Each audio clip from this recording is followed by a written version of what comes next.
He joined the Indian Police Service, completing his master's in physics. Service, he has served the nation in highly CBI and IB, working extensively in Northeast and Naxal affected regions. Role in conflict resolution, bringing the national mainstream, and later the Joint Intelligence Committee. And he played a crucial role, reoriented the process to include all major stakeholders towards a historic settlement. He served as governor of Nagaland before assuming the office of Governor Tamilnadu in September 2021, where he has transformed the Raj Bhavan into Lok Bhavan, a vibrant public institution. Under his leadership, Tamil Nadu's literary, cultural, and has been actively promoted. Focused programs on startups have been emphasized the national language, Tamil students, social workers, and environmental champions, and promoted folk arts. Thus, the local is a dynamic space that celebrates culture, knowledge, enterprise, and public service. And above all, he is a role model to all of us. And, sir, I now request you to kindly guide and bless the candidates. Sir इसमें से कुछ voice break से जो रह गया है आप उसको थोड़ा एक्सप्लेन भी कर सकते हैं, क्योंकि मैंने बीच में नहीं कहा तो अजय जी पूरा ही रिपीट कर देते। थोड़ा सा वॉइस ब्रेक हुआ है, तो अगर आप ऐड करना चाहें तो कृपया ऐड कर दें। ऐड करने के लिए कुछ नहीं है, और बातें होगी जो विषय, जिस विषय को लेकर हम लोग सब अभी एकत्रित हुए हैं, हमारा ध्यान उस पर होना चाहिए। और ऐसा है कि क्या आवाज क्लियर आ रही है? सबको आवाज आ रही है? क्योंकि बीच बीच में कट कट जा रही थी आवाज, इसलिए कह रहा हूँ। आपकी आवाज क्लियर है सर। वेरी गुड, बहुत अच्छा। अभी अभी अभी अपने कितने कितने हमारे साथी इससे जुड़े हुए हैं? 160 स्टूडेंट अभी जुड़े हुए हैं सर। अच्छा अच्छा, चलिए बहुत बढ़िया। सब सर्वप्रथम तो मैं हमारे जितने भी साथी जिन्होंने मेंस की परीक्षा, those who have cleared the mains and now they are bracing up for the interview, congratulations and my best wishes to all of you. ऐसा है कि I'll try to present my talk in English mixed with Hindi. अगर आप में से किसी को कोई सवाल जब पूछने, क्योंकि शुरू में मेरा फॉर्मेट ये रहेगा कि मैं पहले थोड़ा मैं एक ब्रीफ एक साइनॉप्सिस दे दूंगा about the national security scenario as it stands today in the country, and thereafter I will be very happy to receive your queries, your questions, because you may be having some doubts in your mind on some issues. Feel free. अगर आप हिंदी में पूछना चाहेंगे तो मुझे कोई उसमें आपत्ति नहीं, मैं आपको हिंदी में उसका जवाब दूंगा, इंग्लिश में भी एक्सप्लेन कर दूंगा जिन लोगों को इंग्लिश में करना है। तो सबसे पहले एक बार फिर आप सबको बधाई। This session is about the questions that you might anticipate in your interview relating to national security. And so I'll give you a quick rundown, synopsis of the prevailing national security environment. Friends, when we talk about national security to our country, issues to our country, the challenges that we had till a couple of years ago, those challenges, they remain. But that's not all, because today Bharat is rising comprehensively, and this rise is not to the liking of everyone, every country, every entity. And rise of Bharat as a major power is definitely going to impact on the existing global order. So that means rise of Bharat is also going to reshape the global order. So naturally, forces of a status quo, those who are beneficiary of it, they will not be very happy. So those challenges also will come. First, let me cover the conventional challenges, and then I will come conventional plus. What are the new challenges that our country we have to be prepared for? When we say conventional challenges, I'm sure you in your course of your preparations, you have gone through it. We have challenges regarding our border security. And when we say border security, keep in mind, it is not just land border. When we say border, it means land, sea, air, space, and cyber. All these are our frontiers: cyber frontier, space frontier, and air, sea, and of course land. So, what are the challenges that we have on these fronts? We have been managing it very well. And I must say that today our border is far more secure than ever before. And border is all the 5 dimensions.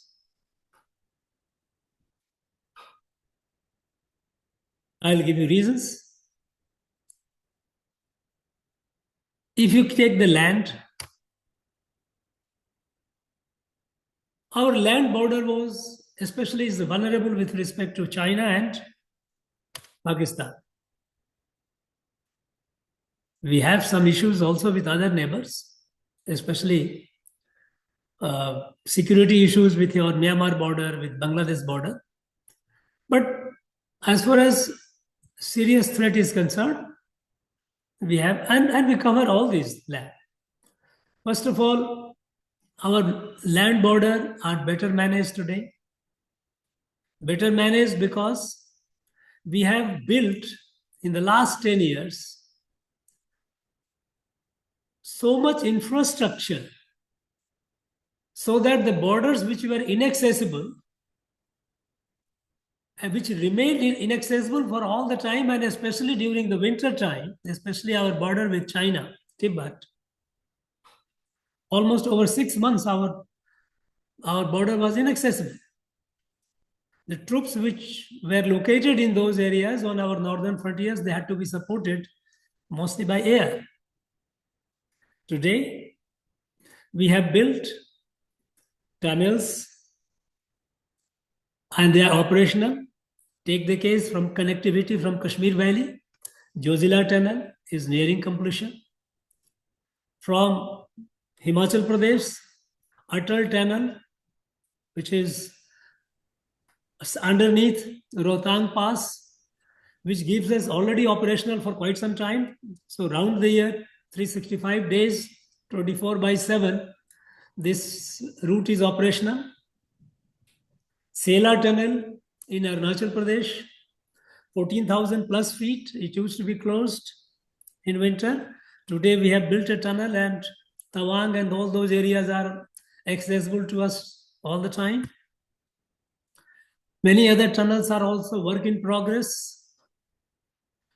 Beyond the tunnels, even in those areas, construction of roads have been going on at a very massive scale.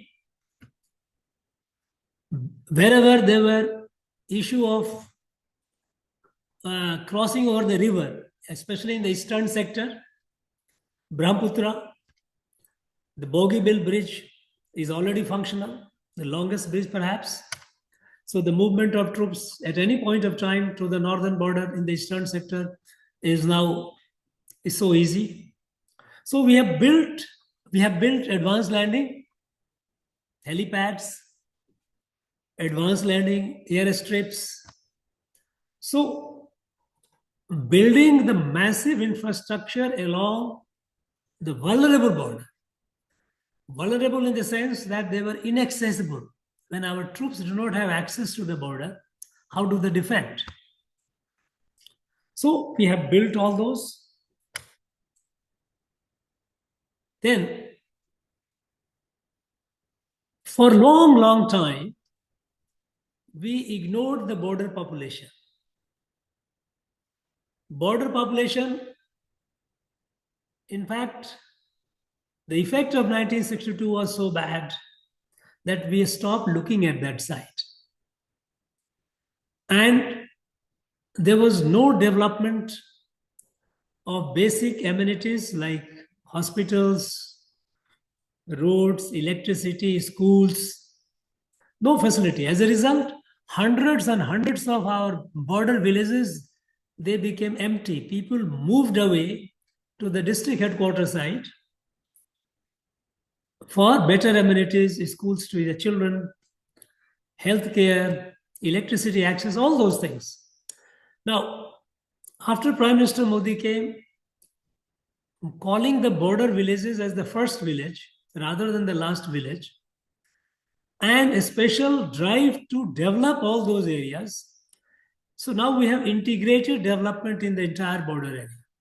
Border area, we are not developing just for our troops, but we treat our border population as our strategic assets. They are the first line of defense, and they must be comfortable. Border villages must be repopulated, and they must be happy. So on that line, massive work is going on, and some repopulation of those villages have already begun. So we find that border infrastructure, border population, and necessary needed troops augmentation to deal with the situation in high altitude. So we have our land border is much better secured today than ever before. And for this, these are the reasons. Look at other borders, even Myanmar, Bangladesh. We don't have major accessibility problem, but they have problems of a different nature. Like Myanmar border, we have a free access of the people.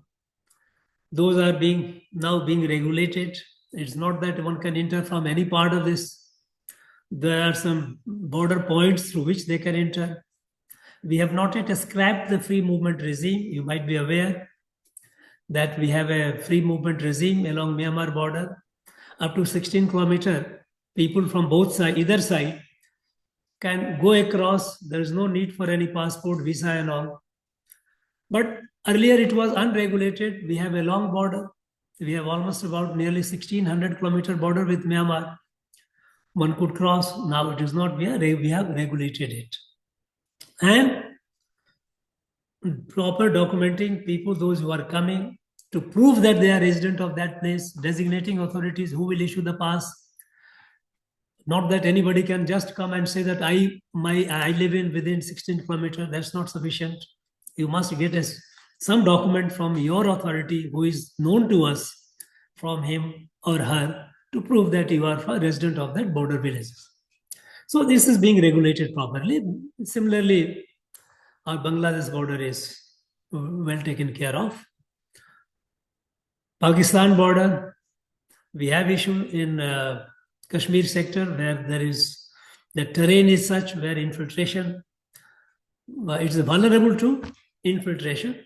But again, there also significant augmentations have happened, and we are much better today than before. Land border is secure. Coastlines, better secure. We have our Coast Guard. Marine police, they are well integrated operationally. So, and Coast Guard is much more efficient today. They have far many platforms that, patrol vessels, and their training, their intelligence, all those things have significantly augmented our coastal security. We have also taken care of our islands, chain of islands, whether it is Andaman Nicobar Deep Samu or Lakshadweep. They are all now, and most of them are uninhabited. They were not very secure. People didn't know who was coming and going, whether somebody had come and put a camp there. But now with adequate through our space assets, through aerial surveillance and all, those uninhabited islands are also secure. We are aware of all the developments that is happening there. Our Navy, of course, in the high sea, they are better prepared. So through sea also we are secure. Air, of course, our Air Force is far more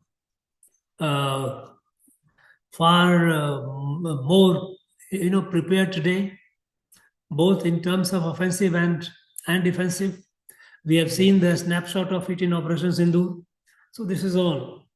When it comes to cyber domain, we are again much better, because in cyber domain, our capacity to prevent attack, it is an ongoing process.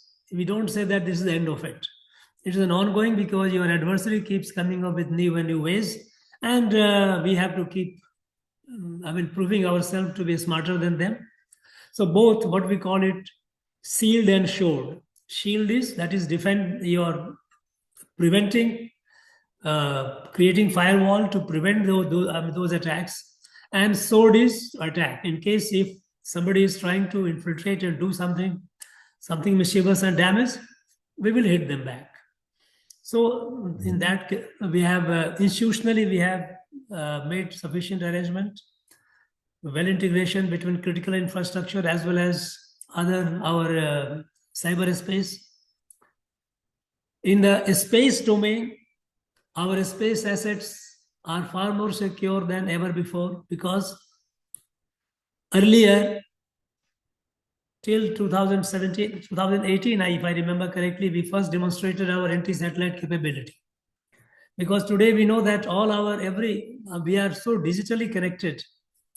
Every activity by and large is regulated or dependent on space assets, be it our communication, be it navigation, be it agriculture, even everything, mapping, all those activities. Everything is, by and large, is linked with our space assets. And our space assets were vulnerable. Your adversary could target and destroy a space asset, and your whole communication goes completely neutralized. So we demonstrated our capacity. Yeah, we are among the few countries in the world, perhaps we are the fourth, to demonstrate that capability, that if anyone tries to destroy or fiddle with our space assets, there will be a cost. We will take your assets down. So that capability we have demonstrated, and we have created deterrence. So on the border, we are far more secure than before. As a result, we find infiltration far less than what it used to be. Few and far between. We don't have much. Some occasionally happens, but these are being managed. Other problem that we have conventional is separatist militancy, which we had in Northeast and Jammu and Kashmir. You know how these things are there. Northeast is by and large quiet, from a story of all the time conflict. Now this is a story of progress, economic development. The violence is all-time low. Most of the areas, most of the Northeast In fact, there was a time when almost entire Northeast was under Armed Forces Special Power Act. We had military deployed all over. Today, by and large, most of the places are free. There are small pockets here and there where we have. Otherwise, army is withdrawn. It is the police which is managing. That shows you level of comfort, level of security, how it is. Jammu and Kashmir, again, with the abrogation of 370 and huge development thrust and grassroots democracy, huge thrust on infrastructure building and all. Jammu and Kashmir is, again, violence is all-time low, and there is a story of progress. There are indicators, the number of visitors going, number of tourists going, number of pilgrims going, number of flights operating, trains operating. Look at this, Vande Bharat. We have the tallest bridge over Chenab, all these. So if we find seamless connectivity from the rest of the country, again, building tunnels. Earlier we had just one Banihal tunnel, which was vulnerable to weather fluctuations. Sometimes with the heavy snow, it used to be closed. Now it's no longer the case. So Valley and Jammu area with the rest of the country, they are all seamlessly integrated. And we see Jammu and Kashmir experiencing a story of progress and happiness. Ladakh region, yes, it is going through unprecedented development commensurate with the ecology of the place. We are sensitive to that. It is not that mindless development, because we know that Ladakh is ecologically eco-sensitive area. So you find that, of course, in Ladakh region, we didn't have insurgency, separatist insurgency, but Jammu and Kashmir we had, where it is far low. Occasional, because Pakistan, they are involved in it, they will keep creating problems. So occasionally they succeed in inflicting some kind of some damage here and there on some civilian population, but that is being dealt with. It is much more peaceful than ever before. So separatist insurgency is well under control. Not only well under control, but quite all-time low. Then we have Maoist violence. Maoist violence because Maoists didn't believe in parliamentary constitutional democracy. They wanted to overthrow it through violence. Till 2014, there were 114 districts. Till 2014, there were 114 districts which were affected by Maoist violence. And most of these districts, they used to have their parallel governments, they used to call Jantana Sarkar, where their writ used to run. Today, they have shrunk to less than 11, from 114 to less than 11. So on that, there's a government is determined that shortly we are going to be free of Naxalite violence.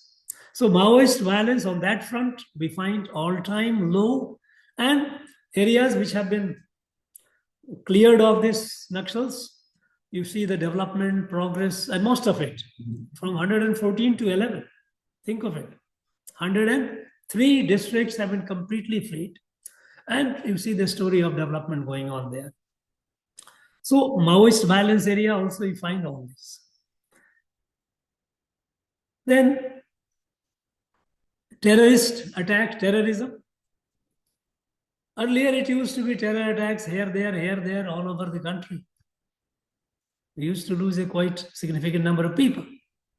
Today, terror attacks, once in a while it happens. It happens in Delhi, of course. It happened in Delhi. It used to happen in Jammu and Kashmir. We had a, Lal Killa attack. This happened. We are dealing with it. But this is one of that they have succeeded in triggering a suicide attack. So, if I give you in terms of a quantitative appreciation, Then till about a decade ago, we used to lose in all these violence, organized violence, Jammu and Kashmir, Northeast, Maoist violence, terror attacks. In all these together, nearly 5 to 6,000 people used to die every year. And that included a number of security force personnel, a large number of civilians, people, innocent, of course, the militant and terrorists, they used to be. Now, they were all Indian citizens. We used to lose. Today, number is hardly. If you look at Northeast, it has come to 2 digit. It used to be Northeast, earlier the violence, when it was at the peak, it used to be nearly 2,000. 13 to 1,400 casualties in Northeast alone every year was a normal for several years. Today, the entire figure has come down to 2 digit. Jammu and Kashmir, similarly, once in a while, some attacks happens. Maoist, we have seen, you see it, how it has drastically come down. So from coming to 5 to 6,000, just it's running a few hundreds. Put together, if you put all these together, it is coming. So there is a drastic improvement, significant improvement in our conventional areas.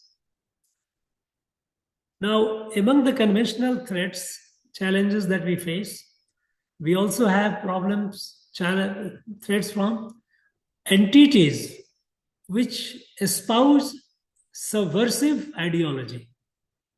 Those who do not believe in constitutional parliamentary democracy. There are organizations in our country. They have been working and radicalizing the people, subverting the people, and creating social unrest. Like Popular Front of India. Popular Front of India is one such organization which believes in establishing caliphate. It doesn't believe in constitutional parliamentary democracy. So, on these such organizations, there is a decisive action. PFI has been banned, and actions have been taken and are being taken. It's not unlike in the past when you just ban an organization and you forget about it. Because when you ban an organization, that organization takes up another name, another form. The same people starts operating, no longer the case. They are identified and they are targeted. Their action is NIA is going after them, hammer and tongue. So the organizations which espouse subversive ideologies, those who do not believe in constitutional parliamentary democracy, such organizations also, from whom we have challenge and threat, we are dealing with them and dealing with them effectively. PFI, they are on the run. And they are not only PFI has a number of kins they have created, fronts. All of them are on the run.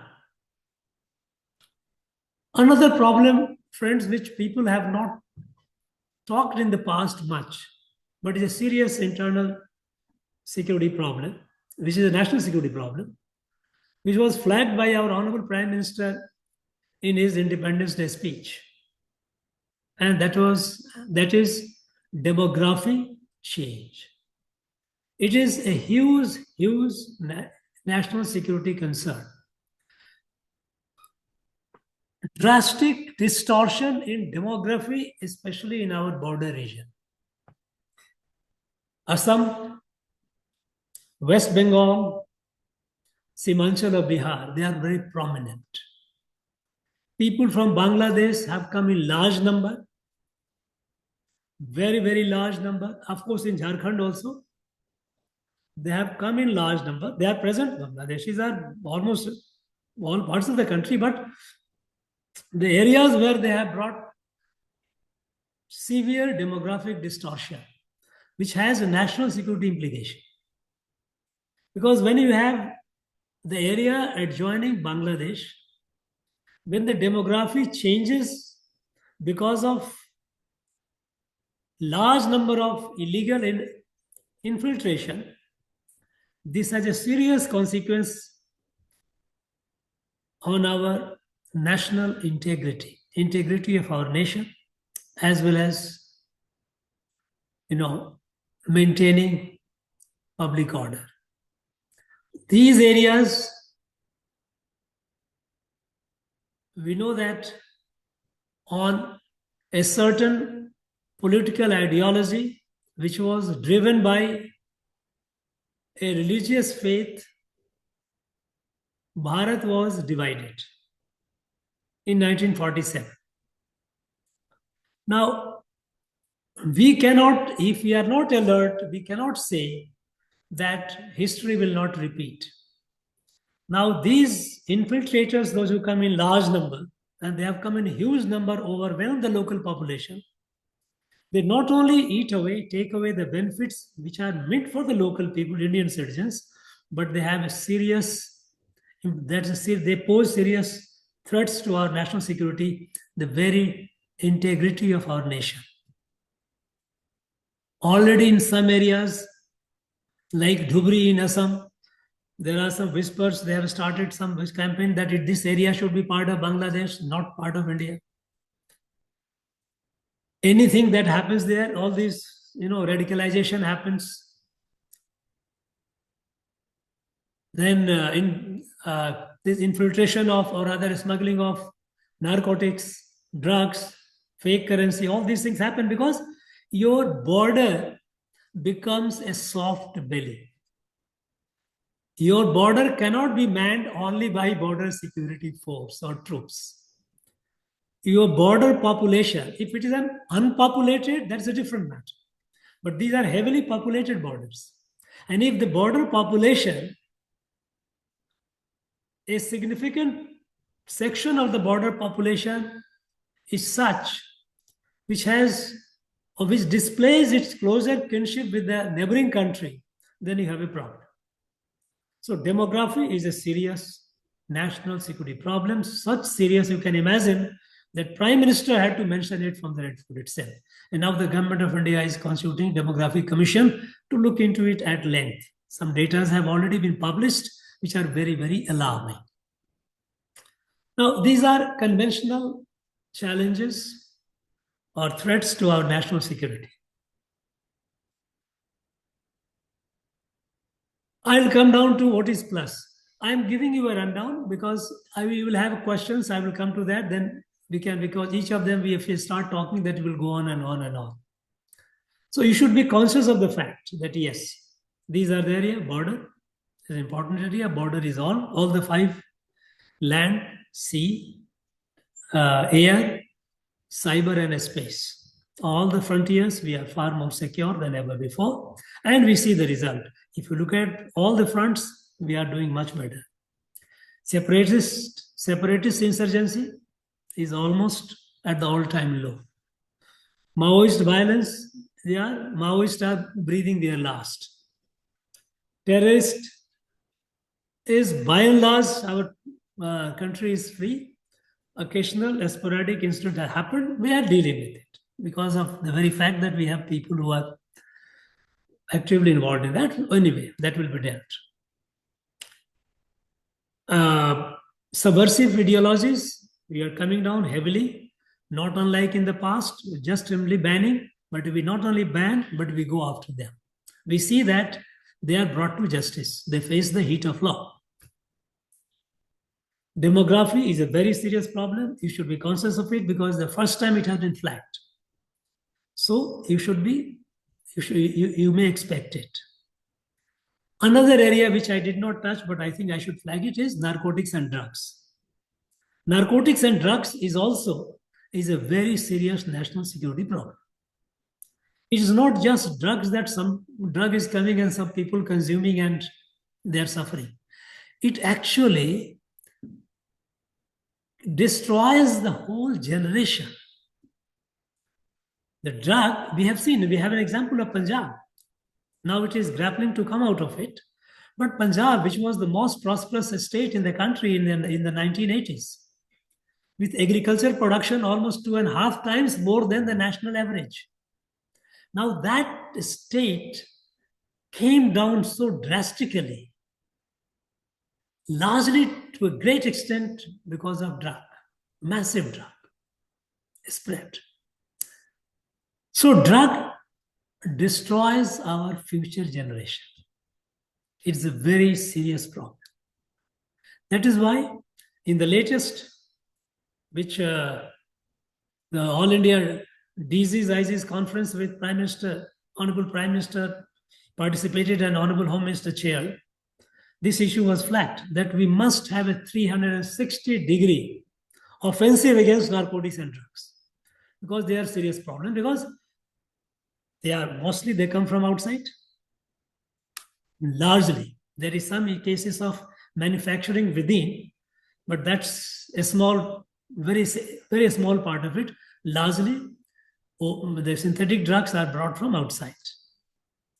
So how do we do that? So Narcotic Control Bureau, state enforcement, they all have to come together, and that is what this issue was flagged by very emphatically by the Honorable Home Minister in the All India Disease Conference. So drug and narcotics is also a serious national security problem. The kind of, how it comes from Afghanistan, which sort of produces a lot. You have syndicates working in Pakistan, which tries to infiltrate drugs. Sometimes they transit through us, but in the process, the drug is sold, is distributed and sold. So it is a serious problem, national security problem. So these are the conventional problems, which some of the issues which we have not talked in the past, like demography, but we are talking about it because so far we had ignored it, we overlooked it, we cannot afford to overlook it, because its implications are being seen in day-to-day administration. Look at opposition to SIR. Opposition to SIR in those areas are happening primarily because of such a large number of people, those who are not Indian citizens. And the vested interest, people are trying to protect them. So these are. Now, what is conventional plus? When Bharat is rising, we know that how economically, when in 2014-15 we were the 10th, 11th economy in the world, today we are the 4th and going to be the 3rd, I think within a year or two. All round, every field we are growing. Economic, of course, in science and technology, we are among the top. Earlier, we were, in terms of generating knowledge, we hardly had any presence. There is an international organization called WIPO. WIPO is World Intellectual Property Organization. They measure the number of intellectual properties created in each country. Till about 5-6 years ago, we used to be just not even 0.7% of the total intellectual property being created in the world. Today we are making a quantum jump. Of course, we have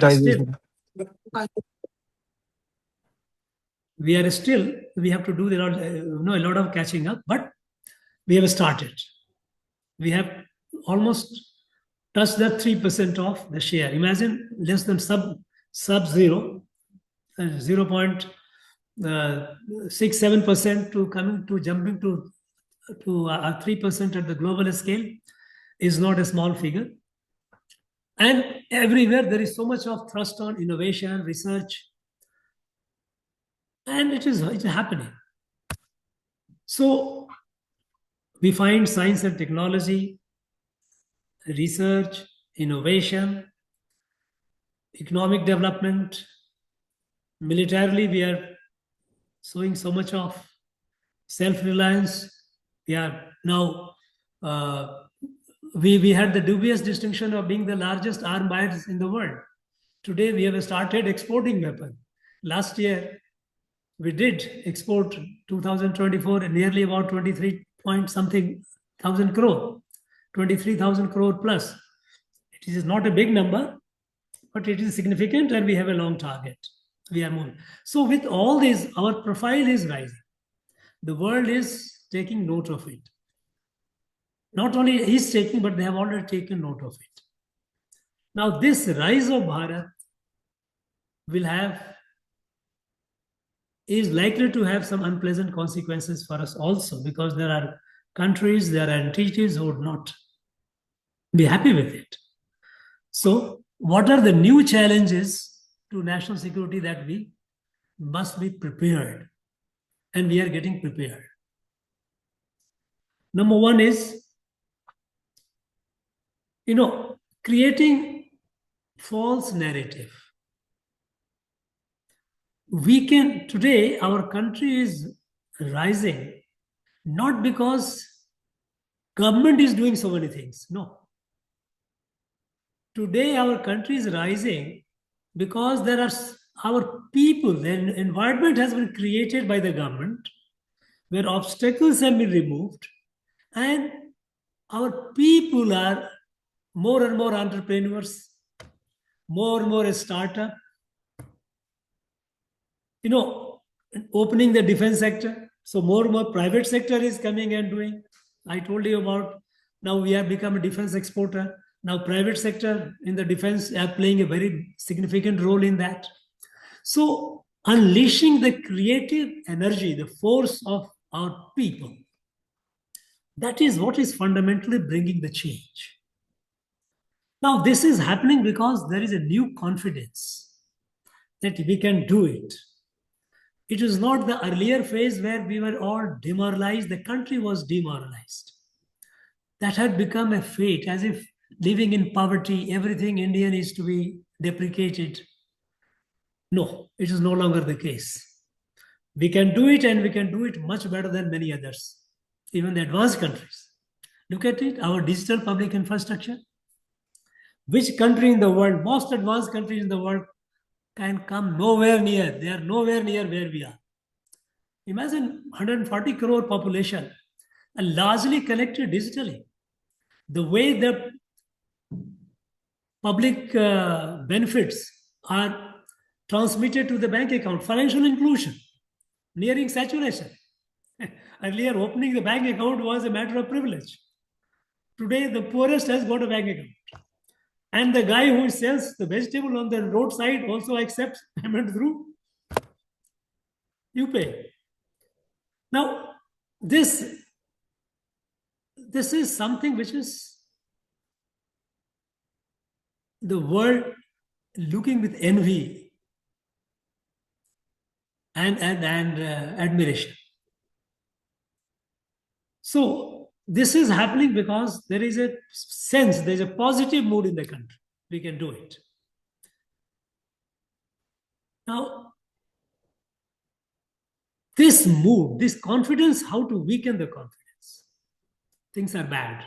In India, things are bad. There's nothing good about it. So creating false narrative, fabricate and spread, disseminate it using modern technology. They to lower the morale, weaken the resolve of our people. Imagine in 2014, we had less than 500 startups. Today, we have more than 170,000, 170,000 plus registered startups. Now, these 170,000 plus, who are they? They are young people. They are not running for job here and they are waiting. They are starting their own. And they are starting in every sector. The most advanced scientific frontier of science to the things which are most mundane. So to make the life of people easy, they're coming up with new startup. So this morale, which is their national morale, which is driven by the confidence, the self-confidence that we can do it, to weaken that, there are attempts, is ongoing attempts. It's not that it will happen, it is happening. Create false narrative, negative stories of India and disseminate it. Things are bad. It has a very dangerous, because it can, if it is not checked, if it is not countered, it will break the momentum. We cannot afford that. The nation has a goal that by 2047, we must be a fully developed country. By and large, a self-reliant country Self-reliance means, a question may be asked to you, what is meaning of self-reliance? Do you mean that you will not be dependent on anyone? No, that's not the idea of self-reliance. Self-reliance is, it is an integrated world. Commerce is integrated. We will exchange, we'll have trade. There is no critical dependence on others. Dependence is not to an extent where it undermines my sovereignty. If I am dependent out of my own desire, my own will. Okay, these things you can easily provide me cheaper. Why not? Why should I make effort on that? You give us. We will buy from you. So self-reliance means self-reliance in critical areas of our technology, in our economy, in all aspects of our national life. So by 2047, this is our target. So this fabricated false narrative, creation of that is through disinformation, malicious information that they will use it. That is the one area which we have to be very careful about. This is not only just to weaken our national morale. It can also trigger social unrest. They will create some false story that, okay, so-and-so place, so-and-so community people have been either killed, assaulted, something bad has happened, some story happening, some religious place has been, desecrated, and create a riot. Disrupting social order. Because when social order is disrupted, it consumes a lot of our energy in restoring it. This energy, which could have otherwise gone for our development, will be consumed. So they will use the disinformation or fabricated information or narrative, undermine our national morale, also to create social unrest, to create public order situation that consumes our energy, positive energy. Also, this false narrative to undermine the popular confidence in the constitutional institutions. Friends, a country or a society is run by institutions, it's true. But there has to be people's trust in those institutions. If that trust is severely undermined, then institutions alone cannot control the situation. Now, trying to create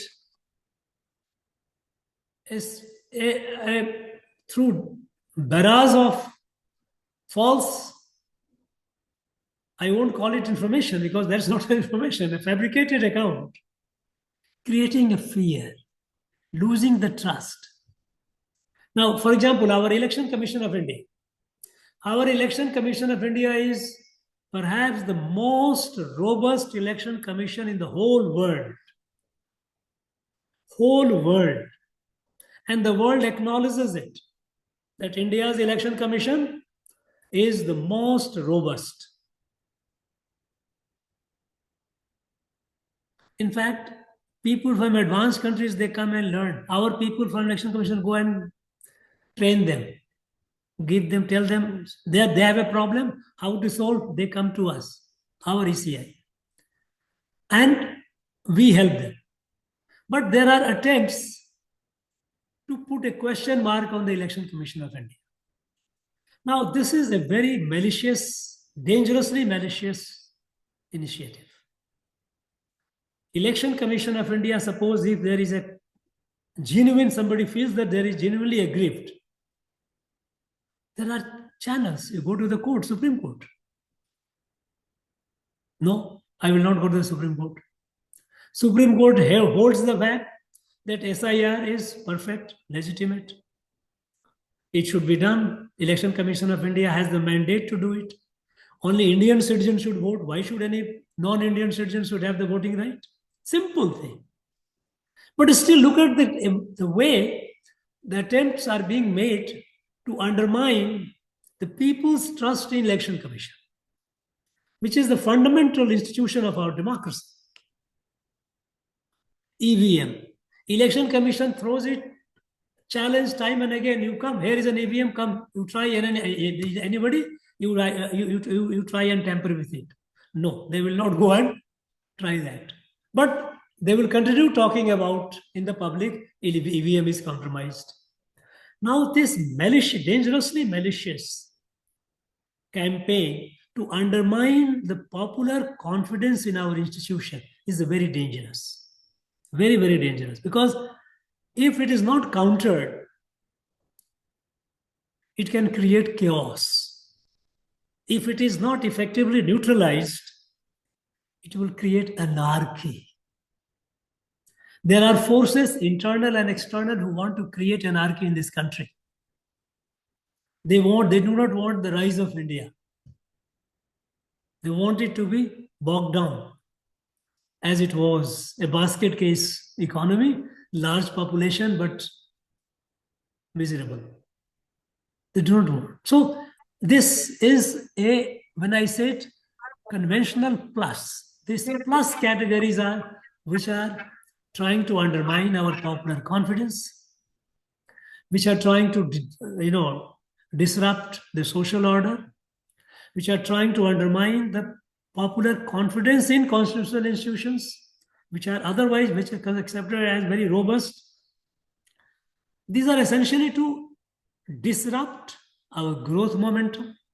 Now imagine in a spell of 10 years, an economy rising from the 10th, 11th to coming to the 4th, and then we are the fastest growing economy.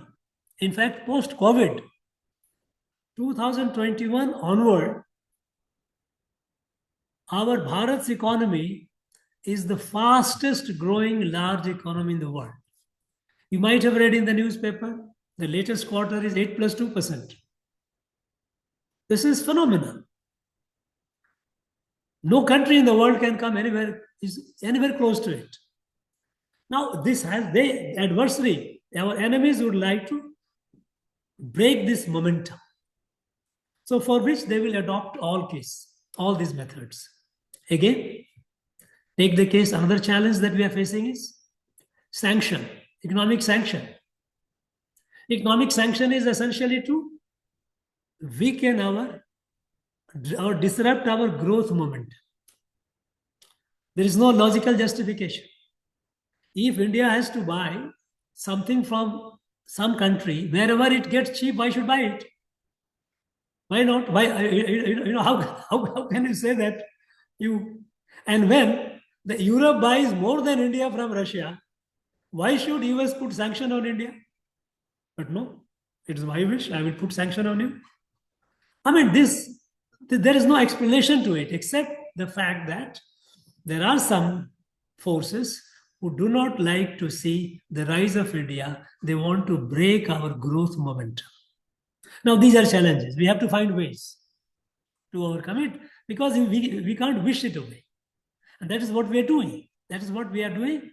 And that is why you see how patiently our Prime Minister of country has not responded the way the other side has talked about. You have seen authorities in US how talking, aggressively and using languages. We have been measured, but we have been cool. We have been cool, collected, and firm. Yes. So, managing these kind of challenges also you have to face. Then war.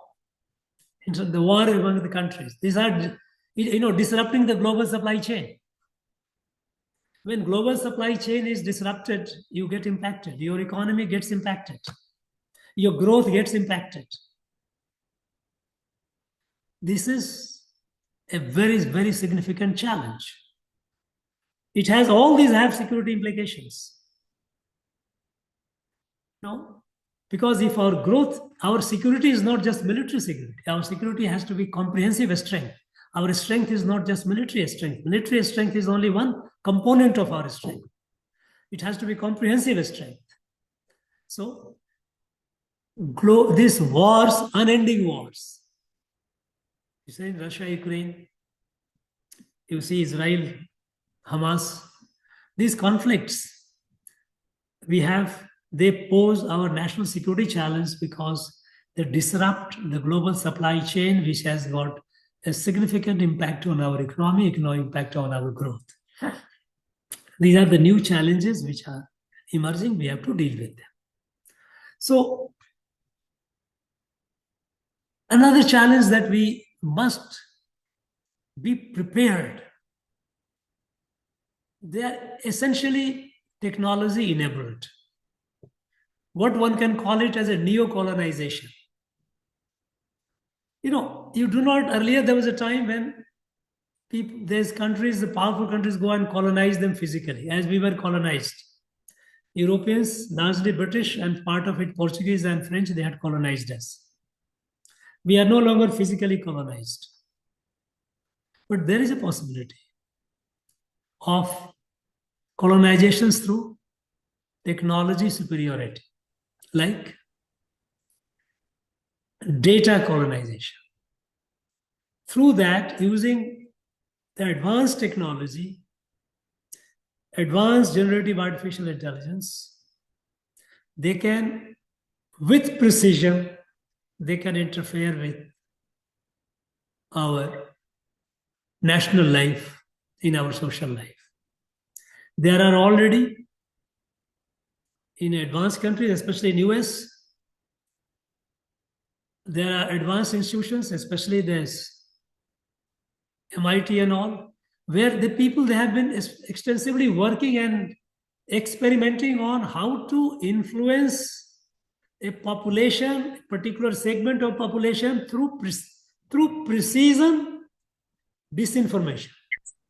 If they want to create upheaval among the youth, in a particular,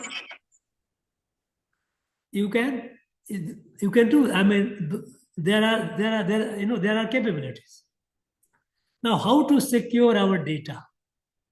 How to secure that our data is not misutilized against us? How to ensure that a subversive or malicious targeting of our population or a section of our population is not done from outside? That means how our people and our country remains autonomous in its decision making as an individual, as a section, because we have seen what happened in Genji in Nepal. Sri Lanka also we witnessed some time back. Now, these were all technology driven.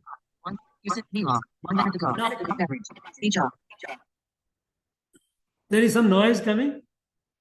Anyway, I don't know whether somebody has not muted it or what. Anyway, so these are new challenges that we are facing, and we have to be prepared.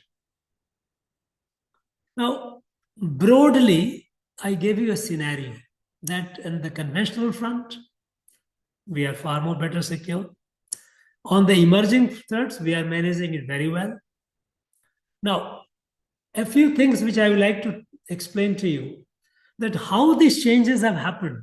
How come from 5,000 plus people dying every year, it has come down to a stage where Northeast is near normal, Jammu and Kashmir is, Maoists are almost breathing last, every front.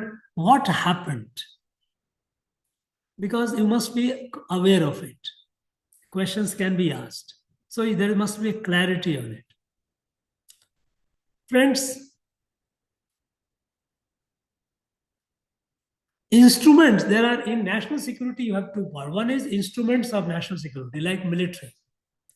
All these, Air Force, Army, Navy, Air Force, all these border forces, paramilitary, intelligence organizations, counter-terrorist organizations like NIA and all these. These are all instruments of national security.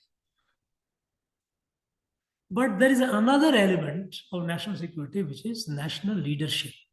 We should have the clarity. Because the instruments work as directed or as commanded by the leadership.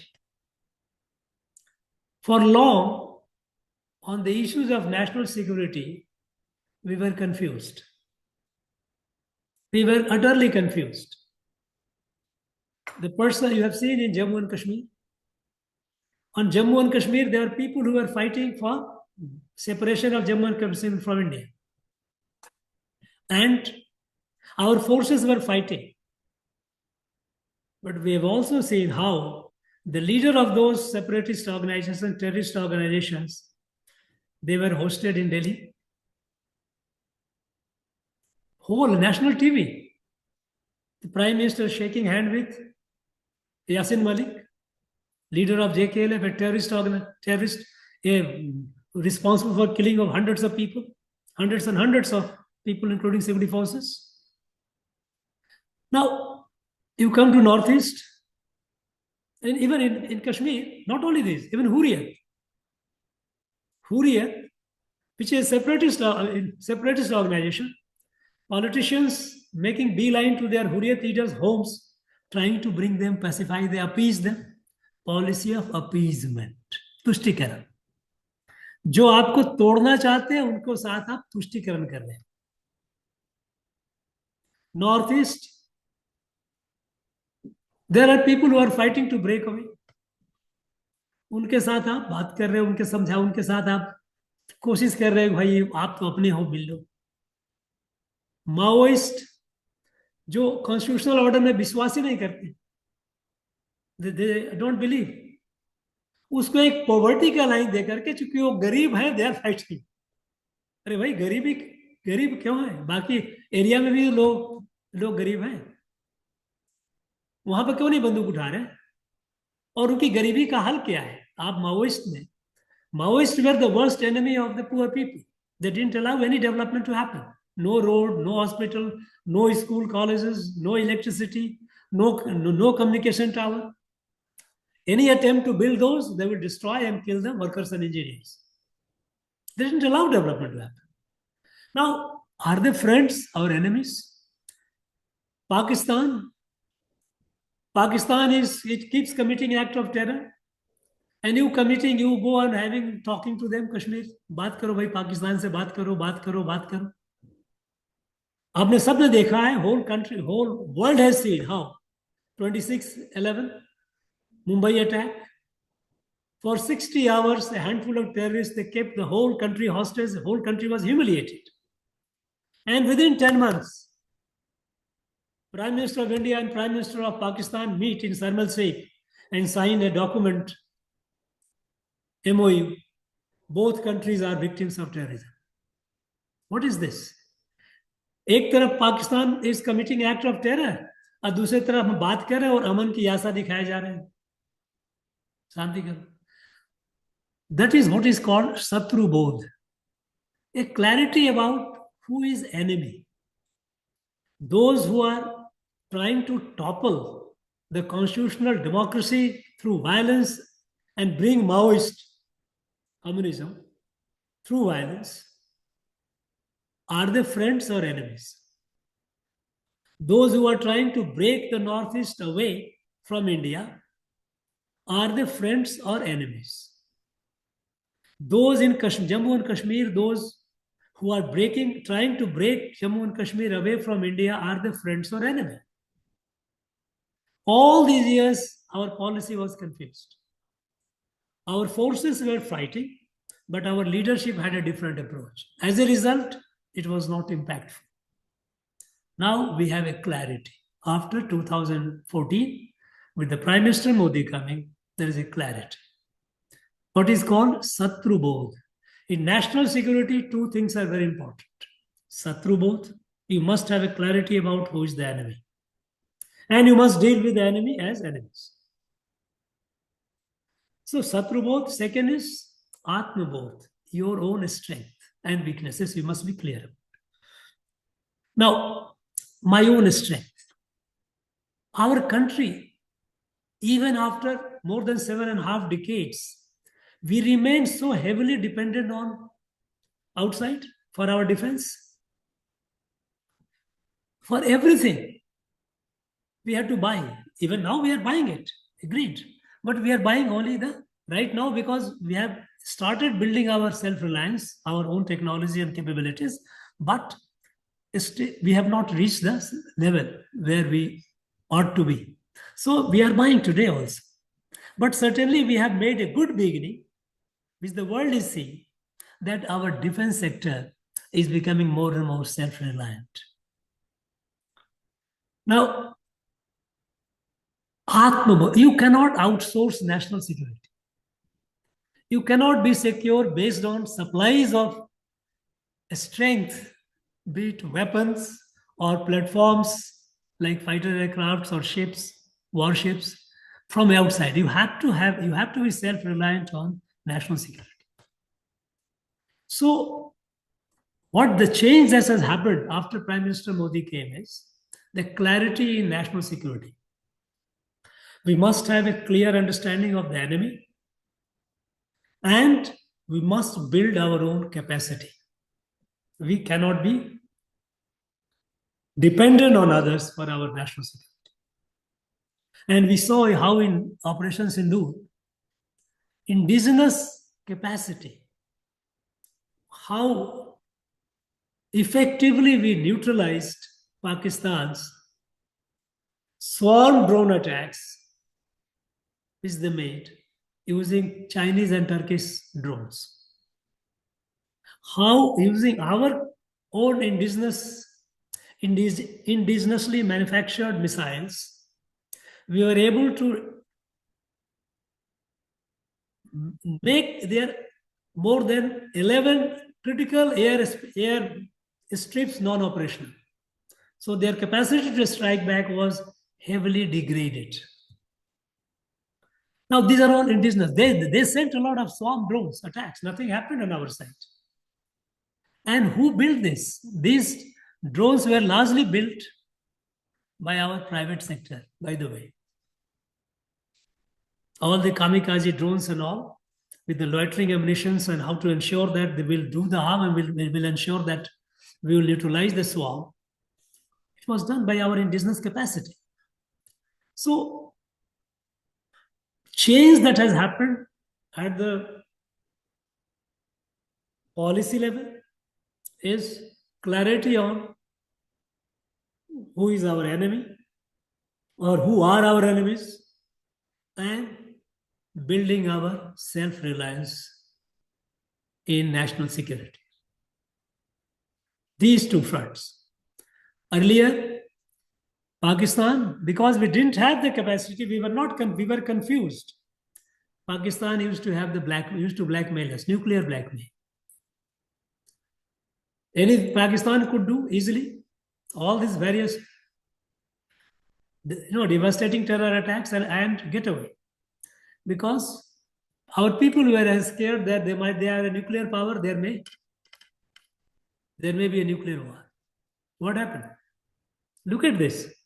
When they did Uri, we did surgical strike, calibrated. When they did Pulwama, we did Balakot, we hit them inside. And when they did Pahalgam, we did Operation Sindoor. We have been scaling it up commensurate with the attack, terror attack.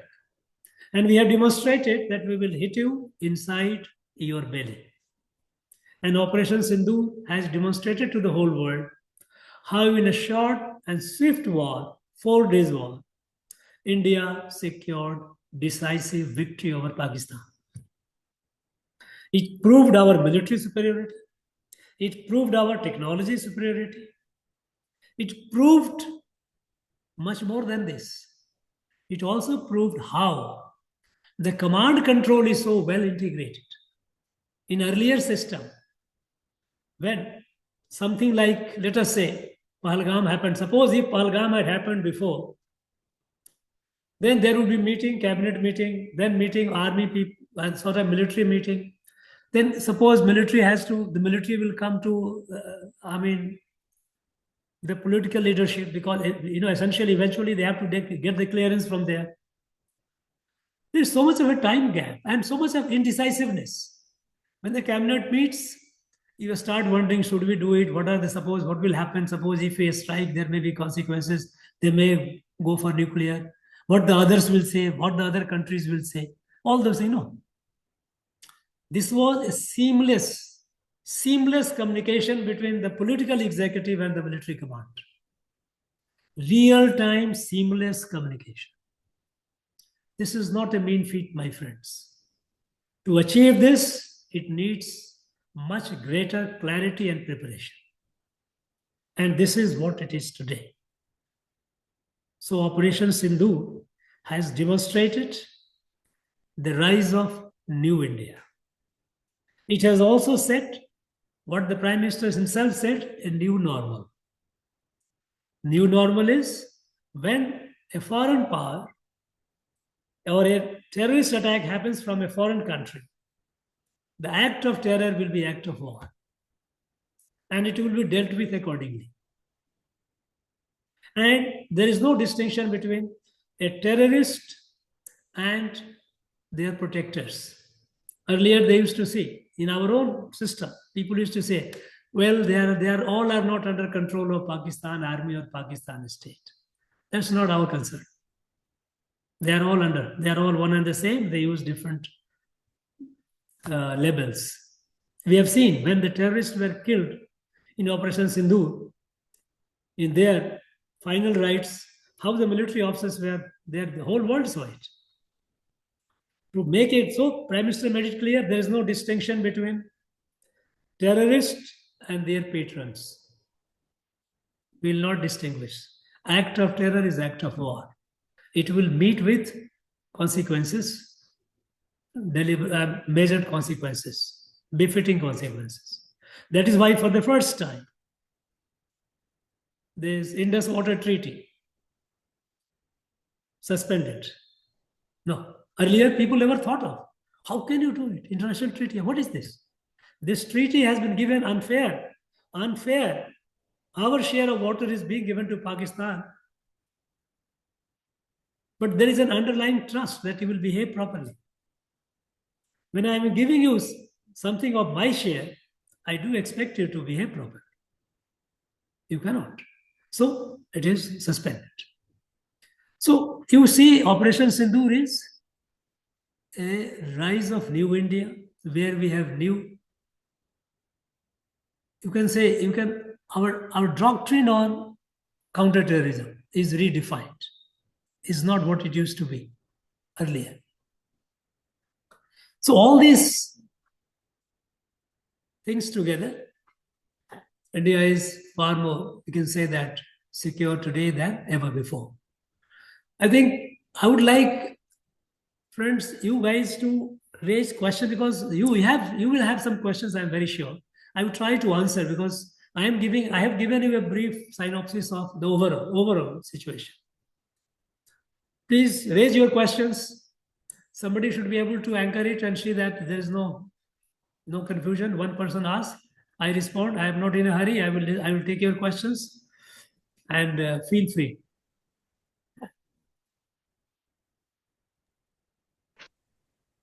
Hello, Namaste, sir. Can I ask a question? Yeah, please. Just introduce yourself. Tell your name. So I am Bhisham Bansal. I'm from Punjab. So you mentioned that the illegal infiltration has been reduced drastically, but at the same time, we are seeing the news about demographic transition in some areas. So how do we reconcile these two things? Look, demographic, if it is reduced today, that doesn't mean that those who have come yesterday or day before yesterday, they are ours. You are only trying to put a curb on the fresh coming.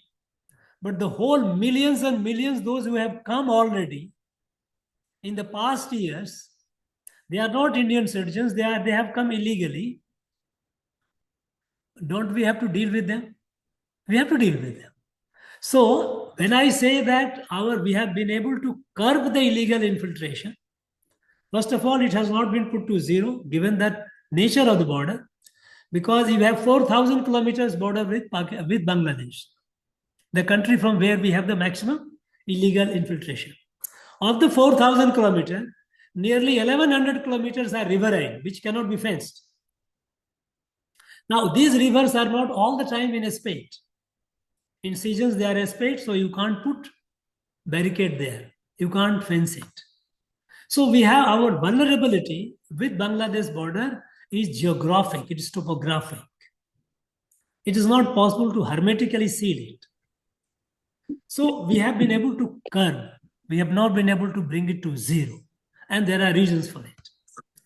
At the same time, millions of them, those who have come in the recent decades, what should be done to them? They have changed the demography. And their change which they have created, the change that they have brought in, is having national security implications. So there is no contradiction between saying that we have been able to curb the infiltration. Yes, we have been able to curb the infiltration. We have not been able to reduce it to zero because of reasons which I explained. And millions of them have infiltrated and they have settled here. They have settled, they have acquired documents to prove that they are Indians, which is very easily, we know how people, they manage to get the documents, the card, identity documents. Unfortunately, our system on the grassroots level is vulnerable. So we have to deal. It is. There is no contradiction in the two. Next. Good afternoon, sir. Yeah. Shall I continue? Okay. Please. Good afternoon, sir. I'm Rituparna Mishra from Odisha. An honor and privilege to be in presence of yours. Sir, there are two separate questions I wanted to ask. First is regarding overground workers. How does our government or the system identify somebody as overground workers, especially in light of the recent terrorist attack? And second question is, sir, regarding something that you have had a first-hand experience of, the Nagaland problem. Sir, if you could share what is the current status quo, or how has our current government been able to make such drastic progress on that front? Look, about overground worker, identifying the overground worker is not so difficult. First of all, intelligence. After all, every terrorist organization, or you call it militant organization, I find it difficult to distinguish between the two. But they have a core people, those who fight and create a problem, launch attack, but they have a lot of overground support ecosystem.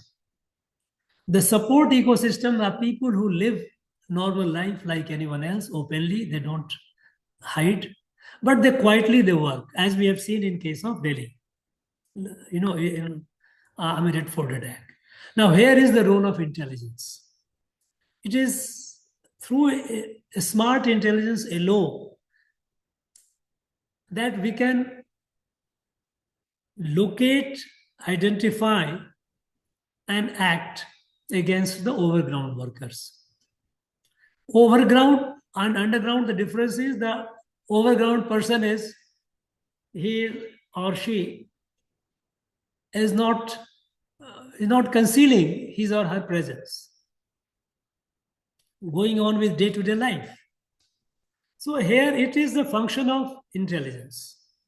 Intelligence, how you can say, how do you get through intelligence? That is a different matter. That is a matter of tradecraft. But it is not very difficult. It may not be all the time easy. You can say that if it's not difficult, then how could it happen? How did we miss this? Look, on a regular basis, a large number of terror modules are getting neutralized. Neutralized means before the act of terror manifests, module is neutralized. But usually they are not much publicized. Quietly it is done. But one-off happens that it slipped and Red Fort happened. So identifying the overground worker, if a question is asked, how do you identify overground worker? Let us remember one thing, that this session that we are having is with a clear focus on your interview. So you must be clear in your, it is to have, while basic conceptual clarity you must have in your mind so that you can shape your response. But at the same time, your response has to be, to the question has to be specific. When a question is asked, how do you identify the overground worker? I say here is a function of intelligence. Intelligence, state, as well as central intelligence. They have a large network and they do find out. And that is how they can. There is no other way. Now, second is question you asked about Nagaland. Nagaland, at present, there is no insurgency. There is a regular state government functioning, central government, all the projects are going on. There is no act of insurgency happening in Nagaland today. Now,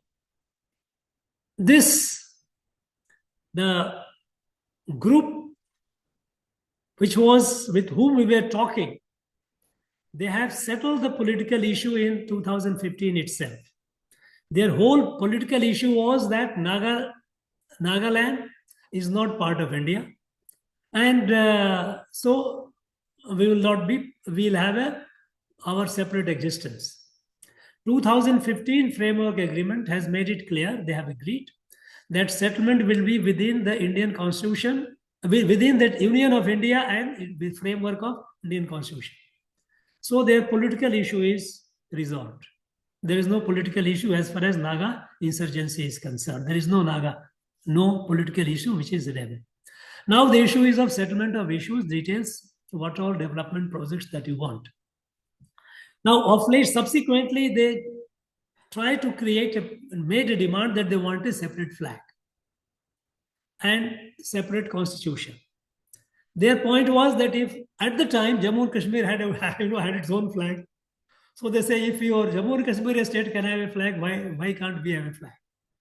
We told them no, we cannot have a flag. They said that under the Indian constitution there is no bar. Indian constitution does not say that a state cannot have a flag. So why are you not allowing us? We have agreed that it is within Indian constitution and all. We are part of India, but why can't we have a flag? We have taken a position that no, in one country there will be only one national flag. We will not have any national. We told them you can have a cultural flag. There are thousands of cultural flags in our country. Many cultural organizations have their own flag. No problem. Political parties have their own flag. But national flag is only one. We will not agree to that. And as far as the constitution is concerned, earlier Jammu and Kashmir has its own constitution. In fact, Jammu and Kashmir had given a lot of problem to a lot of ideas to other groups that you can have it. We said no. Then they started telling there are many countries in the world where their countries, constituent units, they have their own constitution. Like US, federating states have their own constitution. UK, you have their, Scotland has its own constitution. England has its own constitution. Wales have their own constitution. They have a national constitution. It's okay. So why can't we have it? So having agreed that we are within India and Indian Union and Indian Constitution, these demands are well within your constitutional framework. But we have taken a position that no, we will not agree to any demand for a separate flag, national flag, and a separate constitution. Now that is the sticking point on which they have. But they are behaving well. They are living in their own camps. They are not coming out and creating any situation where you can say that law of the land is not being enforced. Whenever they commit a crime, they are being arrested, they are being prosecuted. Many of the senior leaders of NSA are in jail. NIA is taking action against them off and on. CBI is taking action against them off and on. So as far as Nagaland is concerned, there is no insurgency today. Political issue of Nagaland is resolved. Nagaland political issue was resolved right at the very beginning when Nagaland state was created in 1963 with a special dispensation. These people have come around that, okay, fine. They agreed that we will settle it. So now the demands that they have, the NSA and IM has made it, is on which they are just holding on, is within the Indian Union and Indian Constitution. It is we who have taken a position that in India we cannot have two flags, national flag. and we will not allow two constitutions. Forget about it. Jammu and Kashmir had, we have abolished that. No more. So, as far as Nagaland is concerned, there is a peace today. Next. Good afternoon, sir. Good afternoon. Sir, may I? Please. Sir, I have a question regarding the illegal migrants. So, what is the policy that we are following for the illegal migrants? Sir, if we are following the policy of deporting them, considering the national security perspective, will it affect our image as a preacher of the philosophy of Vasudhaiva Kutumbakam? And it may also lead to situation of humanitarian crisis because many of them will be rendered stateless. So, what is the policy that we are following? With dealing with illegal migration. Look, the point is, Vasudhaiva Kutumbakam doesn't mean a chaotic world. Vasudhaiva Kutumbakam means there is an ordered, well-ordered world where people live by rules, by laws. Now, anyone who comes to India has to come to India following Indian laws. Now, if one doesn't come to India, if he comes to India without violating the Indian laws, then that is not Vasudhaiva Kutumbakam. Vasudhaiva Kutumbakam doesn't mean that India becomes a dharmasala. So let us not have any kind of confused thinking. Now we have made it very clear. Our Vasudhaiva Kutumbakam is we want a world, inclusive, equitable world, harmonious world, governed by laws. We do not accept that anybody can come or go anywhere. We do not like even Indians going to any other country without following the laws of that country. No, we don't encourage that. So, as far as illegal migration is concerned or immigration is concerned, illegal immigration is illegal. If we overlook it, we are, first of all, we are not respecting our own land or our own laws. Now, if the law is made, laws have to be respected. We cannot allow those laws to be disrespected, to be breached, number one. Number two, if these people come, they have to be detected and they have to be deported. There is no question. Now, it happens according to a procedure. It's not that someone just, policeman goes and picks up and just throws it. No, it doesn't happen. We are a civilized nation with a robust rule of law. So we have laws on illegal immigrants. So when a person is identified, the person goes through a process, a legal process. And authority is to declare the person illegal immigrant is not the one who actually catches them. So through that process, legal process, a person is finally confirmed as illegal immigrant, and then we have to deport. So there is no contradiction between Vasudhaiva Kutumbakam and there is no human right angle in that. Please don't bring human right angle into that. Next. Yes, sir. Good afternoon, sir. नमस्ते sir, मैं केशव हूँ और मैं sir मेरा नाम केशव है और sir मैं राजस्थान से हूँ। तो मेरे पास सर दो क्वेश्चन है। मेरा पहला क्वेश्चन था कि राजस्थान की जो बॉर्डर सिक्योरिटी है, वीएसएफ फोर्स है, अभी रेड फोर्ट ब्लास्ट में भी वहां से आरडीएफ ड्रोन डिलीवरी के द्वारा आया गया और काफी घटनाएं ड्रग्स डिलीवरी की भी मिलती हैं। तो ड्रोन डिलीवरी का जो इश्यू है उसके मेजर चैलेंज क्या है और उसका कैसे टैकल किया जा सकता है? First my question. My second question is about illegal immigration जो आपने कहा, उसमें एज अ डीएम हमारा व्यू क्या होना चाहिए उनको लेकर और किस तरीके के स्टेप उसमें लिए जाने चाहिए? Thank you sir. देखो ऐसा है कि as far as drone delivery is, this is a problem we are facing in all the border areas. By and large, most of the border areas, they have been dropping not only drugs, they have been dropping explosives. They have all their instances where they have dropped even weapons, pistols. There are a few cases where they have tried to drop even AK-47. Now, for that, we are reinforcing our border management, our border force with anti-drone capacity. BSF is developing the anti-drone capacity. They have developed capacity is given to them. Their development is happening elsewhere also. And we are improving it. Now, we have not reached the position where we can say that no, we have absolutely, completely made it impossible for any drone to get into our space. We have not reached that space, that stage. But anti-drone capacity for border management is a work in progress. You can make a note of it. Your response should be like that. It is a work in progress, and BSF has developed fairly good capacity, not at complete capacity to neutralize any air intrusion of our airspace through drone, but we are developing it, and we can say that we are confident that in near future we'll be able to do that. As far as a district magistrate on illegal infiltration, you have to follow the laws. Your response is very clear. Follow the laws. The laws are very clear. Whatever the law on illegal immigration, infiltrators are there, they have violated our laws.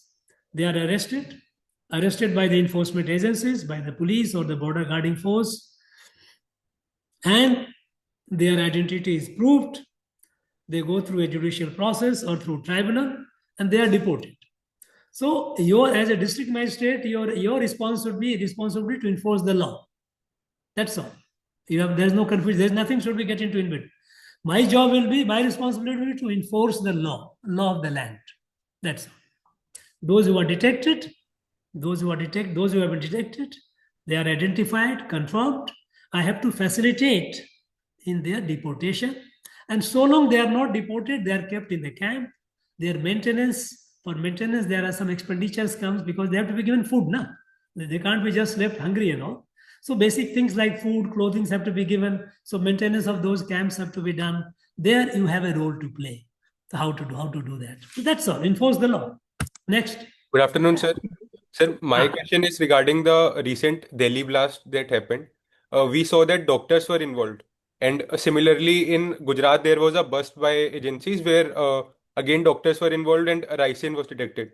So my question is regarding two things. This has been labeled as white-collar terrorism. So why is this happening that someone so educated as doctors are getting radicalized? And how do we tackle this? Look, Kashish, Look, educated and terrorists. There is nothing. One shouldn't get confused that only uneducated people are terrorists. Who caused this 9/11? They were all educated people, isn't it? They were all trained. They had learned how to fly aircraft. Engineers. So educated person that won't get radicalized is a misconception. Let us not have. Being educated and being radicalized, there is no dichotomy, there is no inconsistency between the two. And often it is the most dangerous people are those who are educated, radicalized. They have far more capacity to cause greater harm. So when you call it a white collar and blue collar, these are names people keep giving it. It's okay, the way to describe one. But we have seen so far in most of the cases, be it 9/11 or there have been subsequent other incidents of terror attack where we have seen engineers or people familiar with engineering technologies, they have committed acts of terror. Now here in India, in Red Fort case has revealed that the doctors are also getting involved in it. So this is a new area but doctors getting involved for us it is new. But those who are observing the international scenario, in Gaza, most of the terror acts or terrorist infrastructure is built in Gaza hospitals, where Hamas is using hospital infrastructure to create terrorist infrastructure. So use of hospital, because they do it try to do it in a way that doesn't attract the attention of the enforcement agencies. So general perception is that hospitals are places where, of course, they would not be. But there are places across the world where we have seen that hospitals have been used by the terrorists not only as the haven for taking shelter, but also for fabricating terrorist wares. And Gaza is an example of it. Now we are seeing in India, Red Fort incident has revealed it. So now it only puts you alert. Yes, there possibility of doctors getting radicalized, it should not be ruled out. Educated people getting radicalized, there should not be any confusion about it, because educated people have been getting radicalized for quite some time. It's not a new thing. And in fact, their getting radicalized has far greater adverse consequences than a simple folk getting radicalized. Because a simple person getting radicalized can only be a cannon fodder. He will go and stab someone. He can be a suicide bomber. He can do it. But when an educated person does it, that person has a much larger capacity, larger capacity to inflict harm, greater harm, because they can do it in a larger organized manner. So, educated person getting radicalized is not a new thing. Doctors or medical facilities getting radicalized and used for terrorist structure, it has happened in the rest of the world. In India, perhaps this is the first time that we are getting it. And it is now an area of concern. We cannot be very sure that hospitals cannot be places for terrorist activity, because they will use any such cover which is unlikely to attract attention of the enforcement agencies. Thank you. Next. Good afternoon, sir. Mr. Good afternoon, sir. Sir, I'm Jafreen from Chandigarh. And so my question is related to the Khalistani propaganda, which has been significantly rising among the Sikh diaspora around the world. So, sir, it has a direct ripple effect on the Sikhs in Punjab as well, and in multiple organizations as well, sir. So, sir, what steps can we further take to tackle it, and what steps are we taking to tackle it as well? Look, we know that Khalistani propaganda mostly originates largely from outside only. Because in Punjab, we have not come across, by and large, Punjab. Inside Punjab, there may be some people who could be resonating sympathetically, but by and large, Punjab has rejected it. It is not there. But propaganda happens from outside, and it can have an impact on our innocent people's mind. Now, the point that I mentioned about the use of technology, use of creating false narrative to poison the mind of our people, to subvert our population, create a false narrative. You saw it, what happened in Jammu during Operation Sindhu. What they did, Pakistani targeted a Gurdwara in Jammu sector, and they put the blame as if Indian security forces have done it, to make it people to believe that look, Indian forces are now targeting Sikh Gurdwara also. Now, this is a situation like this. It is a constant battle we have to fight.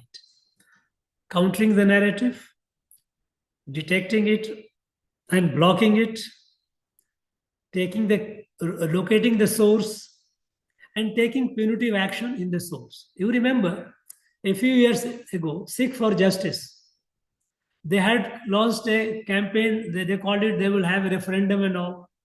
They made a lot of song and drama. But this did not take traction even in Punjab. Forget about anywhere else. They did try in some places like US, Canada, they did. But it did not succeed. So there is not one of that you have done once and the problem is solved. No. This propaganda, these people are being patronized by anti-India forces. It is not that those who are doing it, they genuinely believe in it. No. Most of them are paid agents. Paid agents of the forces who are hostile to India. These hostile forces will use all these entities to create problem wherever they can. So they feel that yes, to some of them they still believe that Khalistan issue is not a dead issue. They're still alive. They believe that. So they will continue doing that.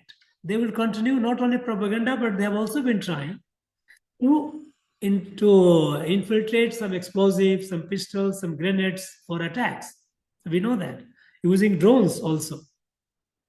But it's a cat and mouse game that goes on. Now, here the answer is within our own house, be it Punjab or any place where our population is vulnerable, through good governance. We have to ensure that they do not have a sense of grievance, a legitimate grievance. Good governance. Good governance means transparent governance, non-discriminatory governance. See that all the religious institutions are well respected, no discrimination. We have to be fair in governance, and this fairness has to be seen also. It is not just we have to be doing in our act fair, but this has to be seen. So the government or the institutions of the government as well as civil society, they also have a role. They also activate and see that yes, we do not accept this. Propaganda will continue. They can't be just whisked away. We have to be constantly alert that as soon as we get to know, we must get to know as soon as possible, neutralize it, reach the points from where it comes, locate, and try to neutralize that through the legal means. And within the country, through good governance, we must give a sense of justice and fair play to our people, that there is no discrimination at all. Now, it can happen with economic prosperity, with inclusive growth. Unfortunately, Punjab has suffered so badly, largely because of terrorism and drugs. After terrorism declined, narcotics picked up, and they played havoc with our people. We cannot imagine a state, the people who are warrior by race, our army, military forces have a difficulty in finding people to have the run. In the run, they are not able to make it adequate number. The chest measurement and all, they're falling sick, short. So this has happened. This has taken a heavy toll. Now we have to fight against drugs, against narcotic and drugs, and we have to ensure that we create avenues for economic growth so that our youth are engaged constructively, productively, standard of living goes up, industry comes, agriculture goes, and neutralize this noise, negative noise that comes. There is no other formula. Thank you. Next. Good afternoon, sir. May I? Please. How can educational and civic institution be integrated into India's counter-radicalization ecosystem without compromising intellectual autonomy and pluralistic values? You know, you said intellectual autonomy and pluralistic value. What Yes. does it mean? It has to be understood properly. Now, intellectual autonomy is given in our constitution, guaranteed freedom of expression and thought. It's not only in academic environment, it's elsewhere in our life as well. But these fundamental rights, freedom of thought and expression, is not absolute. These are subject to reasonable restrictions. You know that Article 19 of our Constitution, which guarantees the fundamental right of freedom of thought and expression, is not an absolute right. It is subject to reasonable restrictions. Now, if the freedom, what you call intellectual autonomy, should it extend to the point where we encourage subversive activities? I will give you an illustration. We had Maoist violence, Maoist area in more than 114 districts affected in 2014. But while the foot soldiers, innocent people were the tribal people, they were misled and they were fighting. People sitting in universities and big cities, they were writing big articles justifying them on the ground that they are poor people. They have been deprived, their resources are being exploited by others. And so that is breeding nationalism. And many a times they were supporting, they were giving shelter and also helping them by taking on the enforcement agencies through legal means, going to various courts, including Supreme Court, filing cases and all. Now, we have to be very clear about it. Does intellectual autonomy extend to justifying a violence which is happening on the ground, violence to topple the constitutional order and democracy, and to establish the dictatorship of the proletariat, which they say? Is it intellectual autonomy? Now, should an academic space be used to say, as we have seen, there are schools, it happened in Kerala, it happened in some other places also, where there were certain schools run by certain entities, where they were teaching the students don't to mix with the students of other religion. Keep a distance from that. Don't participate in their festival. Does this freedom extend to undermining the core values or core constitutional values of our country? No. So intellectual autonomy is subject to reasonable restriction. So, and this is what our country is governed by a constitution. Constitution guarantees the fundamental right of freedom of thought and expression, subject to reasonable restriction. When Maoist violence were backed, intellectually backed by professors in the universities who were justifying the act of violence and fighting their case in various institutions, including judiciary, should they be exempted from the responsibility? The one who is encouraging it, one who is lending intellectual and moral support to a subversive act, should that person not be responsible? Should there not be action against them? Our laws are very clear. They are abetting, it is called abatement. They are abating such acts of subversion and violence. So intellectual autonomy is subject to reasonable restriction. That's all. Thank you. Next. Good afternoon, Sir, sir. I'm Nisha from Sir, West Bengal. Sir, I have a question with respect to the Indo-Bangladesh border fencing issue, which is going on in the Supreme Court as well, sir. So the West Bengal government has been delaying the land acquisition in respect of the border fencing. So, sir, how should the union tackle such an instance when the state is not being very cooperative with regards to the border fencing? Now, in our country, we are governed by constitution. Now, constitution has separation of power between the state and the union. The land is within the state list. So land belongs to the state. Union, it doesn't belong to the union. So union government has to do any activity, it needs the land. And for that land, it goes to that state government. If the state government does not cooperate, then it creates a problem. Now, the problem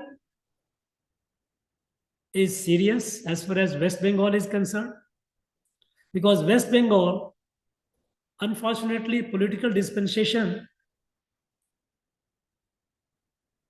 has not been very favorable to the idea of a stricter border management.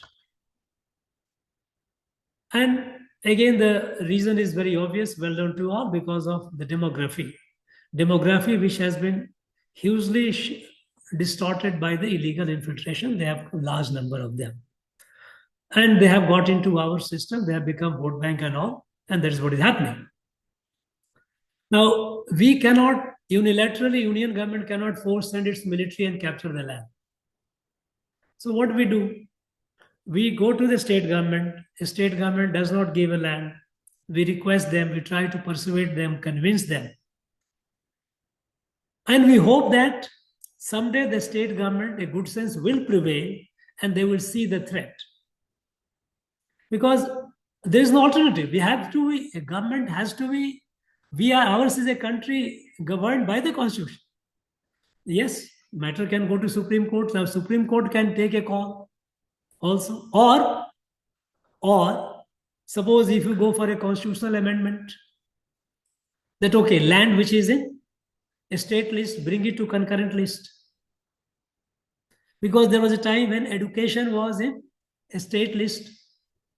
Subsequently, in 70s, it was brought in concurrent list.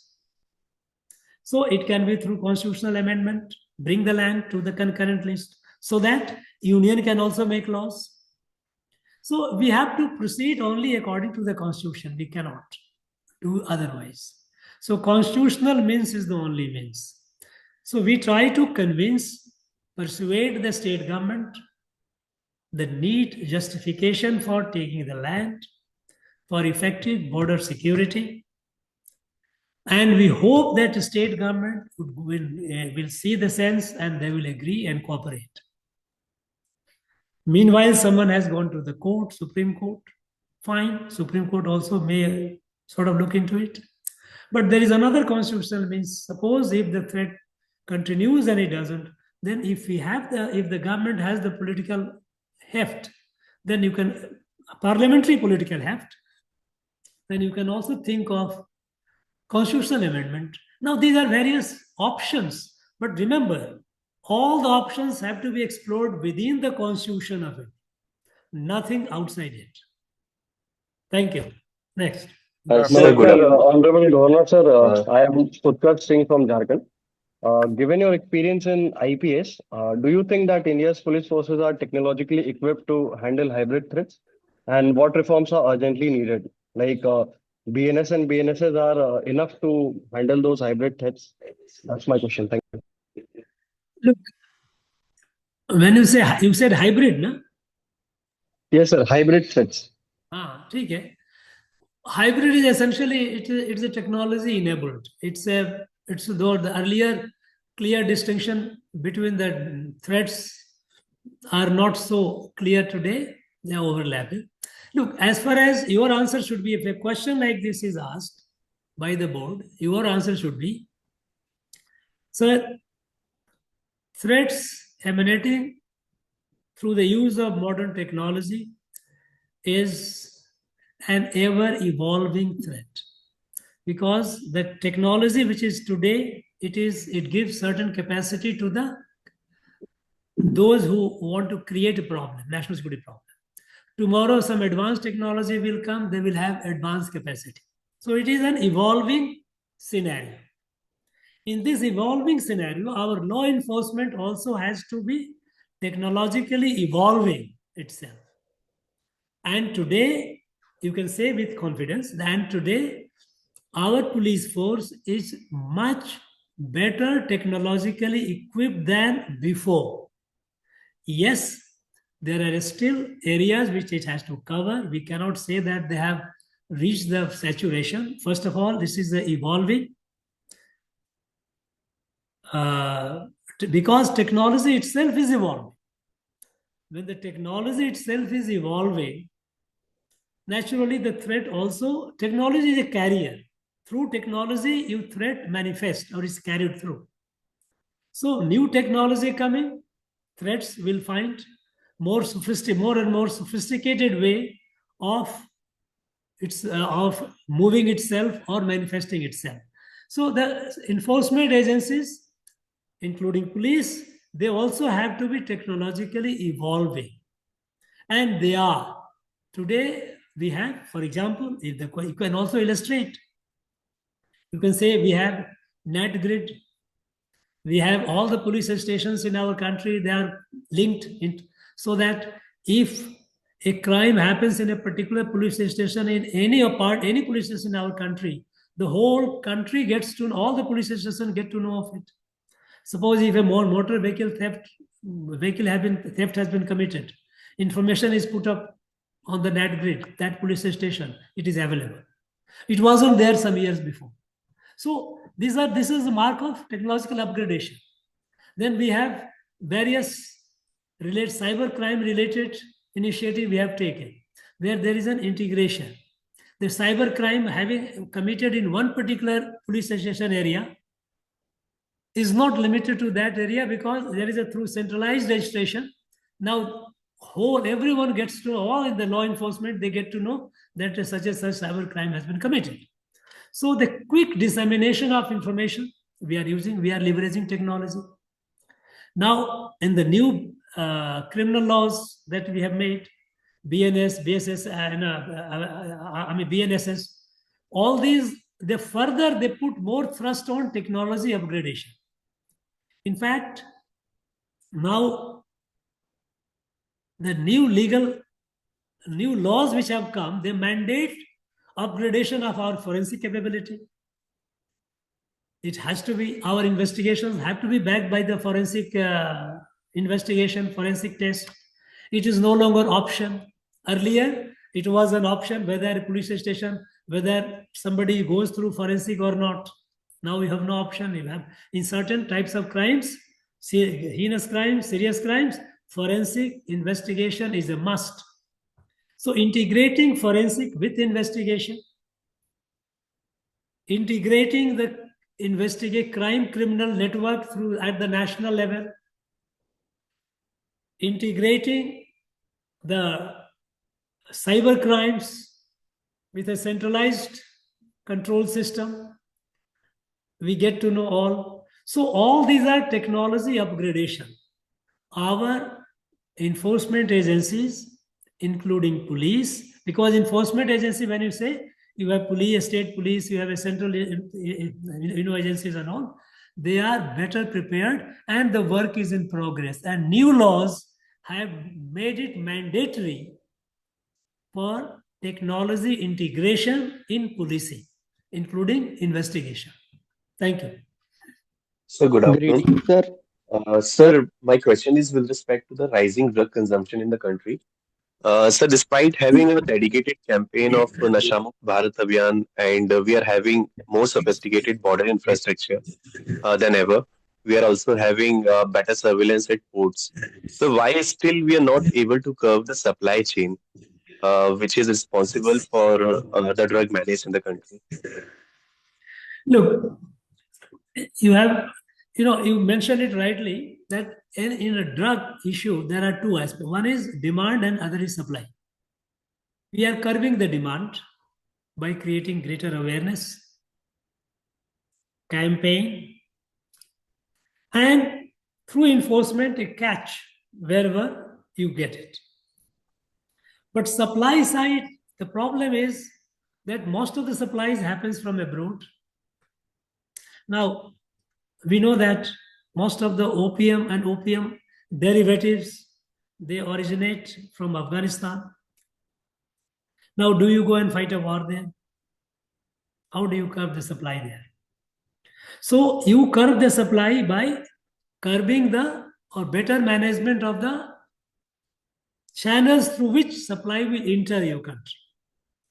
So the sea route, air route, land route. These are the three routes through which supply comes. We have been trying to enforce it as far as air route is concerned. Limited number of airports, and by and large, they are pretty effective, and we are doing it. Land route, we know that we have, despite all this improvement in our management of our borders, given the terrain, it is not possible to hermetically seal the border because of the as I told you, that Bangladesh, we have almost about 1100 kilometers of riverine which cannot be fenced. What can you do? You cannot have all the time your forces present at every place. So there are gaps that patrol. By the time they have, let us say, half an hour gap, in that half an hour they try to put it.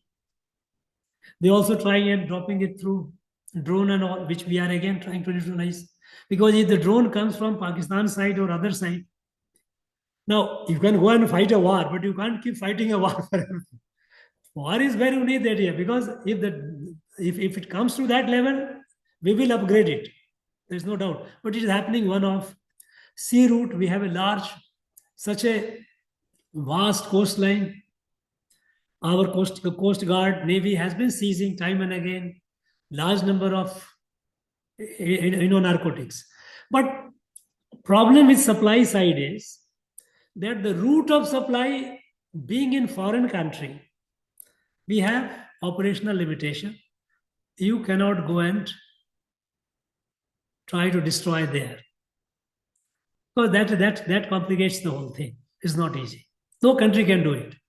United States of America, which claims to have such a powerful military and all technology, they are one of the worst victims of drug and narcotics. They are one of the worst victims. They are not able to control. Because supply side, there is a real problem. Now, we are trying to enforce our management of our borders to ensure that supply doesn't reach our country. So it is an ongoing, and we are improving, we are succeeding. And we hope that by better creating more awareness on the demand side, curbing the demand, and supply side by curbing the supply in the sense that, okay, at the in points, wherever it can, ingress points are better managed. We have difficulty. Imagine, we have several thousand kilometers of our coastlines. Now, from which side a boat comes is not very easy. So these are enforcement issues, and we are improving. That's all. All your answer should be that supply side, there are problems because supply side is located in foreign countries. And it is not possible to go in that country and try to destroy it, because if it were, suppose if like a terror attack, suppose if it is proved that such and such place is a narcotics which is being made and which is being funded and being supplied to India, which is creating problem, then we can do it, as we did in case of terror attacks. When we did the Balakot, we did a precise attack. We know that there was when we did this time, both JAS location as well as LET, Laskar location, then we targeted them because we knew that there are places from where they are coming, and we killed over 100 terrorists. So that is a question of escalation. So it has to be, response has to be measured. We cannot say that one day you are completely free of drug. It's not going to happen. We have to continue improving our capability, reducing the supply as much as possible, and creating more awareness so that we curb the demand. Good afternoon, sir. Sir, I am Hers from Bihar. Sir, I have a question regarding the narrative, as you mentioned. In the light of Operation Sindoor, many of the experts have claimed that India has lost the narrative war on international front. So, sir, what is the importance of that narrative war, and how can important is media for winning that narrative wars? Look, some people have said that yes, India though had won the war on the ground, they did not put the proper narrative because Pakistan continued spreading the false propaganda. Now, at that point of time, we were very clear in achieving our objective. Our objective was to degrade the terror infrastructure network in Pakistan. degrading the terror infrastructure network in Pakistan, which was responsible for Pahalgam attack, which we succeeded. We destroyed their headquarters, we destroyed their training institutions, and we killed more than 100 terrorists. World acknowledged it. This was our core objective. War with Pakistan was not our objective. It so happened that Pakistan tried to commit the misadventure by going for retaliatory attack, because in our first strike, we did not attack Pakistani establishment. We did not attack Pakistani Air Force bases or their communication radars. We did not. Because our target was not Pakistan military. Our target was Pakistan terrorist and terrorist infrastructure, which we destroyed. When Pakistan responded by targeting our military infrastructure, which they did not succeed, we had to respond. And in that response, we did. So in the process, Pakistan kept trying to spread it, okay, as if they have achieved something great. But we don't need to worry too much about it. Yes, we have learned some relations. That narrative is important, because creating an impression about something which is not true is not a good thing. As far as India is concerned, we were focused on our objective, which we achieved. At that point of time, narrative was not in our mind. We didn't think that we need to also keep shouting and spreading narrative. We did quietly solid operation, which the whole world saw it. So, but having said that, it is a lesson that narrative is also an important part of our national security. Building positive narrative, defeating or countering subversive narrative is a part of, or should be an integral part of, our national security infrastructure and scheme. Thank you. Greetings, sir. Sir, my question is on the permanent solution of cross-border terrorism. Sir, we have seen from the past experience that the cross-border strikes have short-term deterrence. Sir, how can India ensure that there is permanent solution to this problem? Thank you, sir. Look, for long time, there was no solution. Because for long time, Pakistan continued committing act of terror, and it was not punished. So it was a zero cost. For initial several decades, until operation, after the Uri attack, when we struck back across, this was a zero cost operation for Pakistan.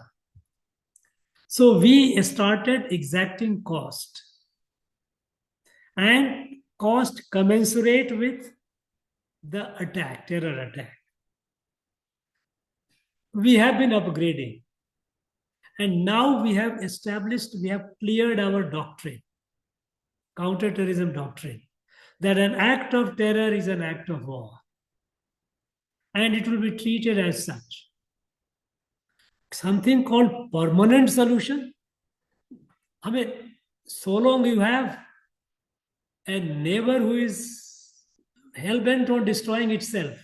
Look at the chaotic situation, look at the poverty, look at all kinds of situations. The food scarcity, electricity scarcity, so much of problem that they have chaos. But somehow still they believe that they must keep trying to create a problem for India. Well, we have to accept the reality of a failing state on our border. We have to manage it. So there is nothing called a permanent solution. We have made it very clear that now the act of terror will have a cost, and cost will be severe, which we have demonstrated through our Operation Sindoor. So now next time when Pakistan thinks of committing an act of terror, it should be prepared for a heavier cost. If they are prepared for a heavier cost, they will do it and we will exact the cost. So there is nothing called a permanent solution. Permanent, we must make it very clear the distinction between what it was and what it is now. And you have seen the frequency of the gap. After Pulwama, it took how long for them to do the Pahalgam? Think of it. It took almost 5 years. They did not do it. And when things were all absolutely hunky-dory in Jammu and Kashmir, large number of tourists coming, development happening, grassroots democracy with panchayat election all happening, it was unacceptable. So in desperation, they committed an act of terror. But they paid a heavier price than before. And now Indus water is there on hold. They should be, prepared for a greater cost. Now, if they are hell-bent upon self-destruction, it is their will. But we must say that to say that it has not solved the problem, that is not correct. Ever since we have started exacting the cost of terror attacks has reduced significantly. As I told you, between Pulwama and Pahalgam, there was long gap. And if they do it, there will be cost. Now, if the terror is by your own people, that is something which you have to manage. Now, what happened so far? Our Red Fort investigation is on.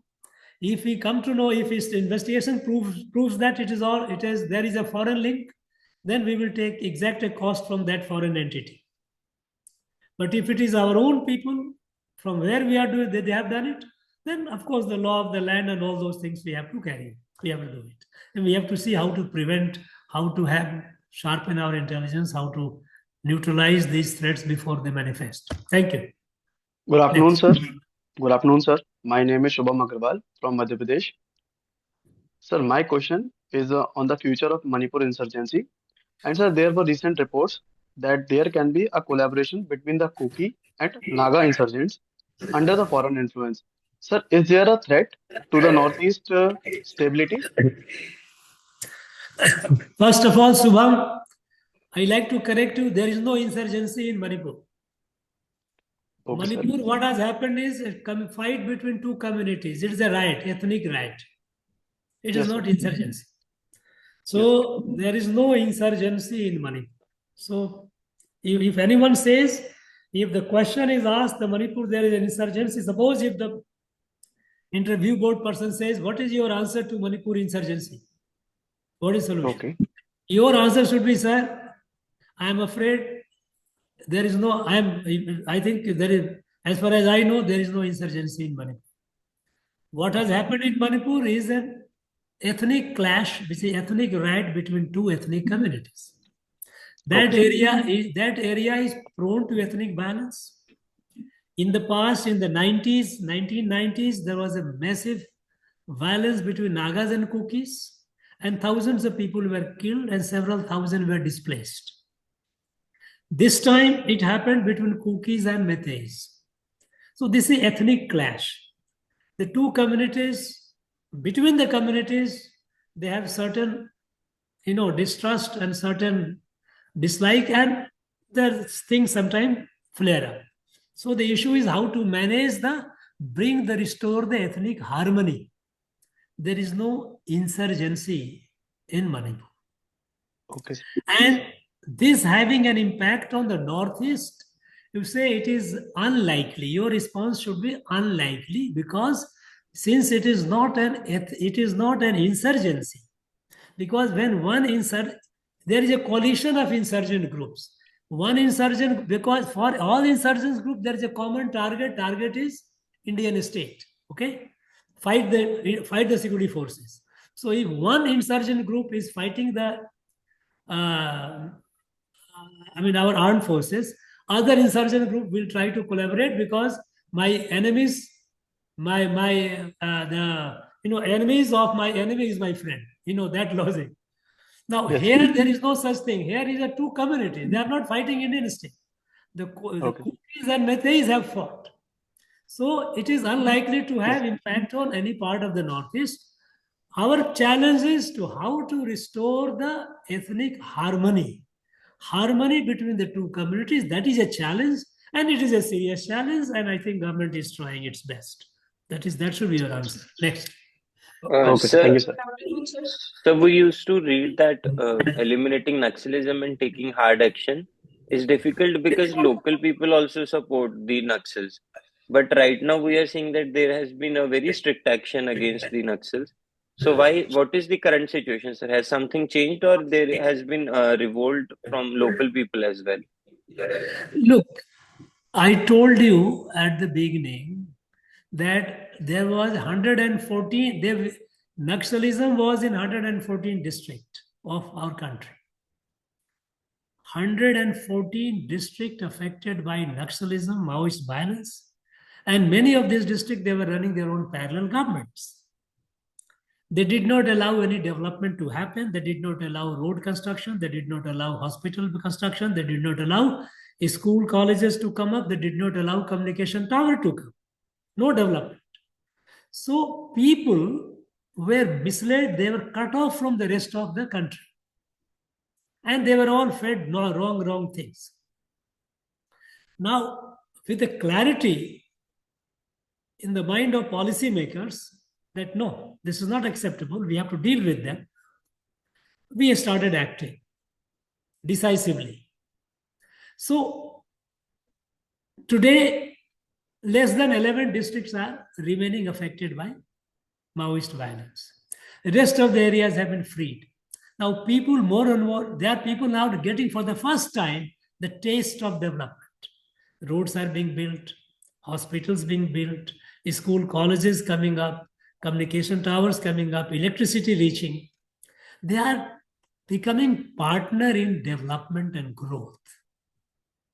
There's kids, young chaps are moving around. They are exploring the opportunities which are coming up. They are seeing what they were deprived of, what disinformation was fed to them, and they didn't know what were the opportunities available to them.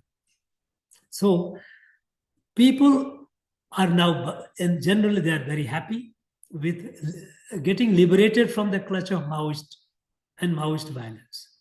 Nobody likes to lose oneself, or no parent would like to lose the family member. But they had no option, because anyone who tried to move away from the Maoists, they were killed or punished. They used to run their own kangaroo courts, and they would punish the person, many times kill them also, if the person wants to move away from their group. No, they had no option. They were like prisoners.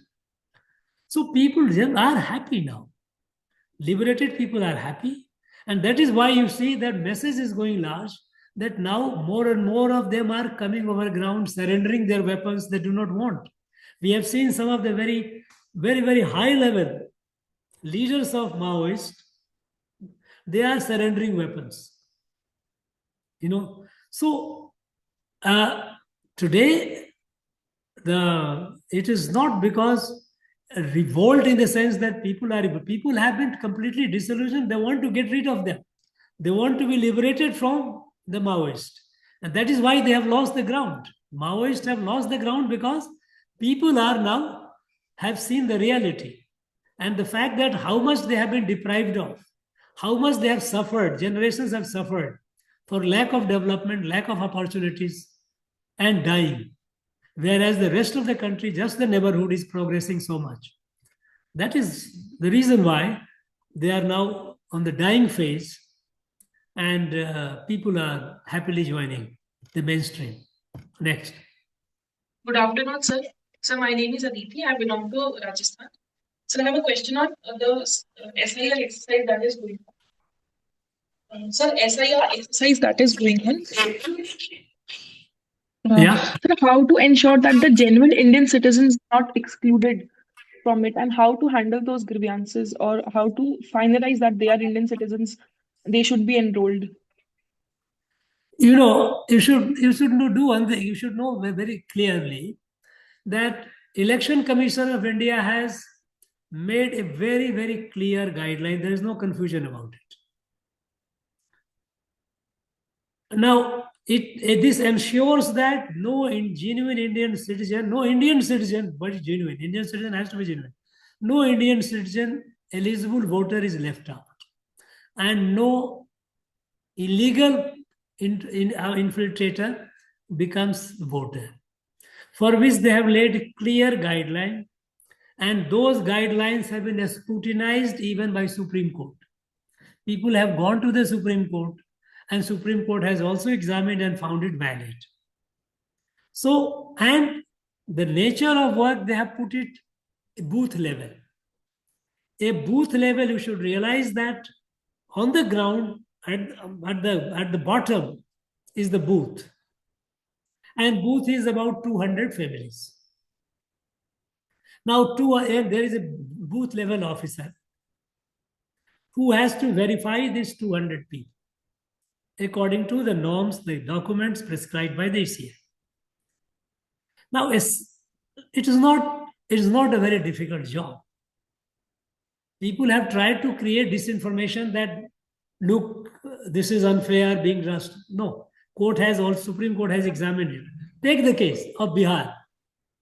In Bihar, with all the hue and cry, nearly 65 lakhs illegal voters, those who are not Indians, their names have been removed. No genuine voter has come out, said that, look, I have been denied my vote. It tells you how efficient and smart our election system is, how they are conducting the SIR. Because if there were people, genuine Indian citizens, who have not been included in the voter list, there would have been hue and cry on media, a lot of cases, a lot of media prayer, not a single case has happened. Now it tells you that a fear has been spread, unfounded fear, that SIR genuine voters will be deleted. Simple case of Bihar, 65 lakhs, nearly 65 lakhs name removed, deleted. Not even once genuine voter has come out and said, my name has been deleted. So Election Commission is doing a very smart job, very fairly. We must give them the credit and we must trust them. And this has been validated by the Supreme Court of India. Next. Good afternoon, sir. Sir, my question is, in the context of recent protests in Ladakh that escalated into violence and arson, how can law enforcement agencies and governments effectively diffuse tensions when a protest is largely non-violent without resorting to force, even if protesters remain adamant about their demands? My question essentially is that is peaceful de-escalation truly possible? Look, I think sometimes the problem happens when we use big words. Escalation, de-escalation. Ladakh, what happened was unfortunate.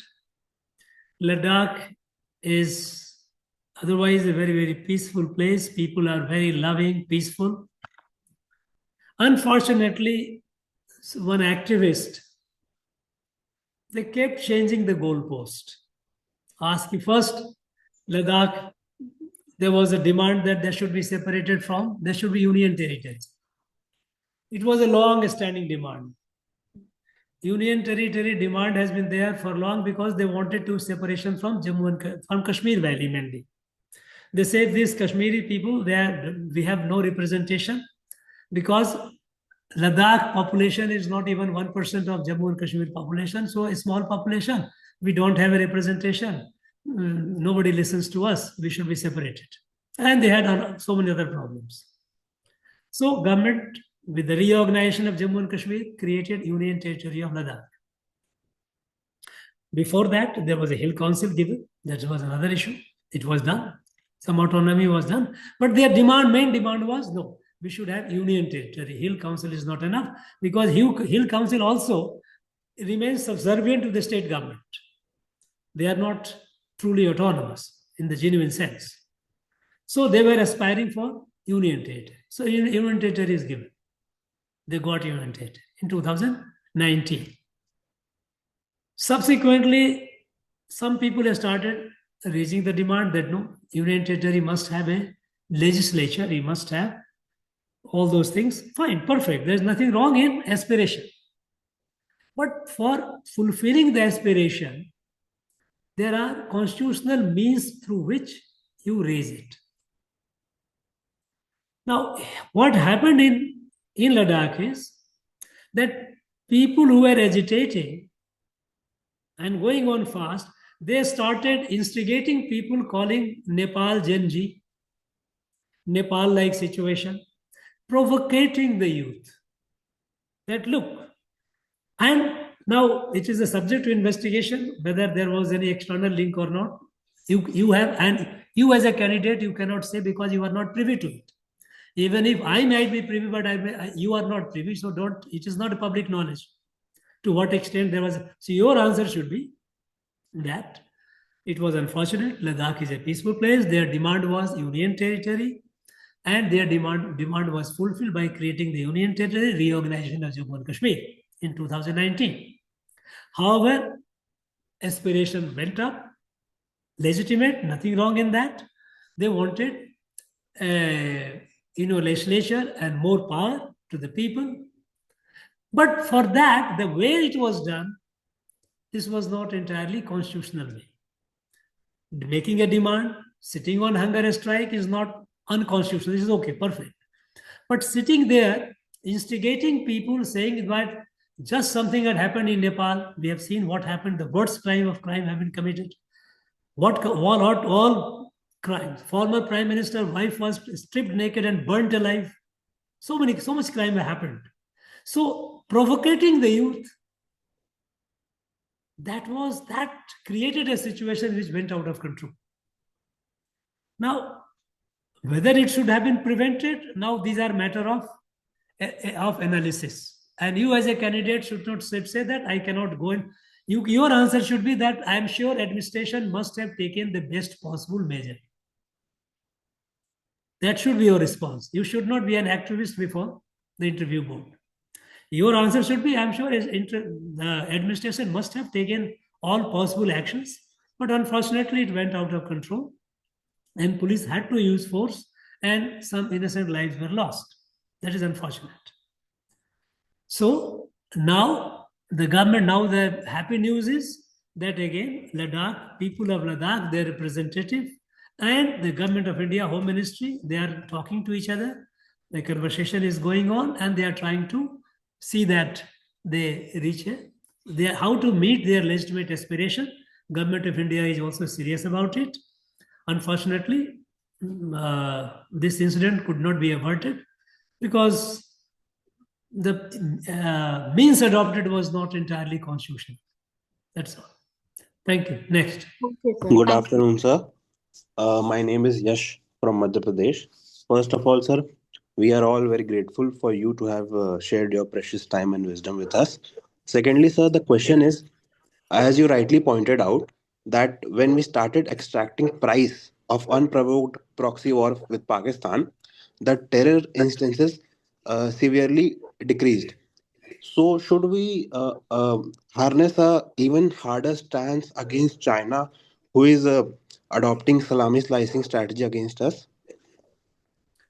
Look, I think salami, again, the problem is, don't catch on this word salami. There has not been any intrusion into Indian territory in the last 1 decade. That is very clear about it. What they grabbed in the past, they have grabbed. We don't deny that. That is there, and we are working to get it back, get those areas back. With respect to China, it is a border tension, border conflict. It is not terrorism. Where in case of China, PLA, that Chinese military tries to move forward, our military repels them, push them back. We are not allowing them any intrusion in our area. So to say that China is grabbing our territory or grabbing our territory is a continuing process, that is wrong. It is not correct. It's factually, it is incorrect. We must correct ourselves. It was doing in the past, but no longer. Since 2014, we have ensured that not a single inch of our territory China has been able to grab. They tried in 2014. 2014, the first year of Prime Minister Modi, they had tried in southern Ladakh, but we pushed them back and we have not allowed them. So we are now alert on the border. We have better border infrastructure, more connectivity. Our border guarding forces are better equipped than before. And we are able to repel any Chinese adventure or misadventure. So what remains is where exactly is the border? There is a dispute between China and India. So we are at the respective positions where we are, but there is an in-between space. That in-between space, we insist that it must be a status quo until we have resolved it. If China tries to alter that status quo, we interfere. This is what we did in Doklam. When Doklam, they tried to change the status quo in that area, we interfered, and after 74 days of a standoff, China has to go back. We restored the status quo. So, with respect of China, we are maintaining the status quo. We have not allowed China to take any more territory of ours. Our position is firm, and we are in a much better position to defend our border.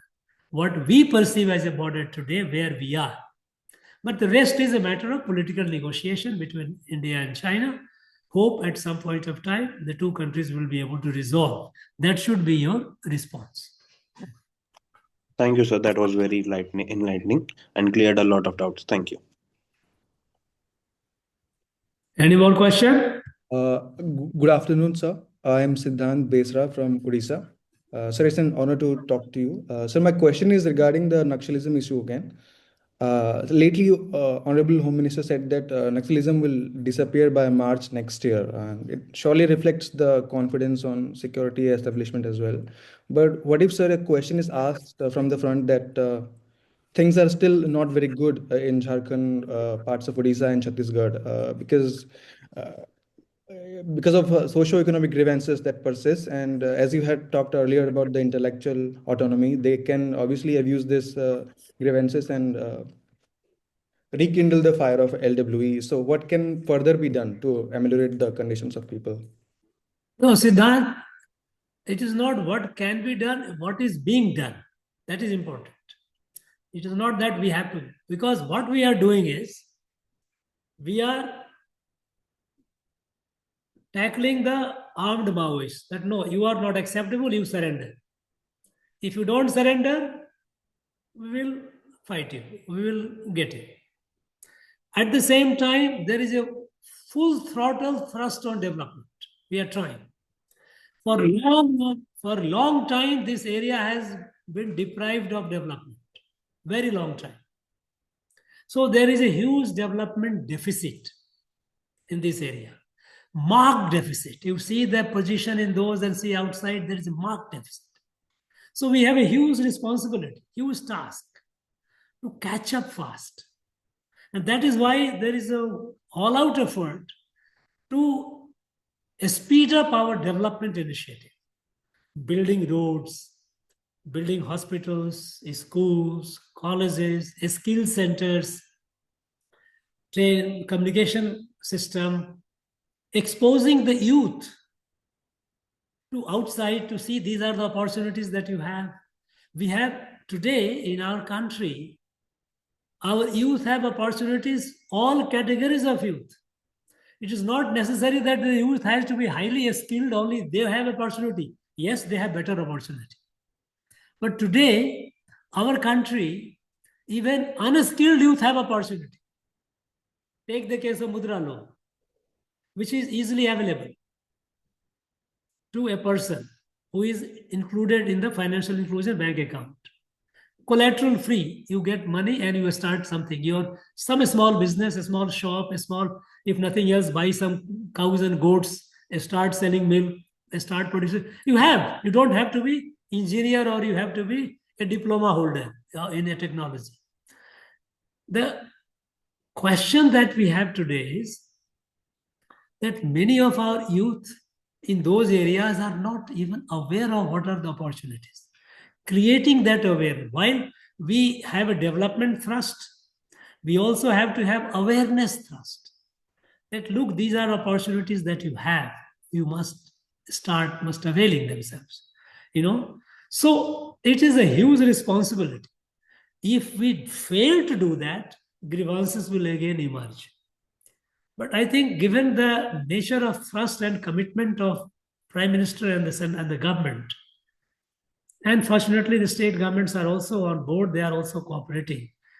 Immediately you see a lot of gap, but the gap is a legacy issue because for long they have been deprived of. But we have to. There is no alternative.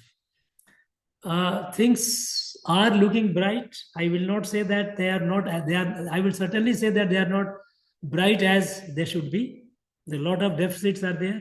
To overcome the deficit, it will take some time. Our effort, it should take least possible time.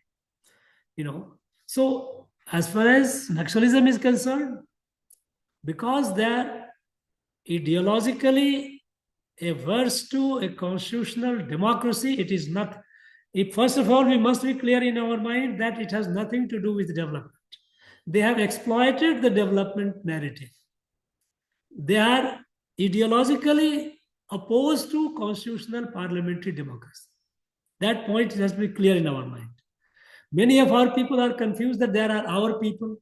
Why should not be? They are deprived, they are poor. Right, they are our people. But those who are fighting a war with arms to topple the constitutional order, they cannot be tolerated. We cannot compromise on that.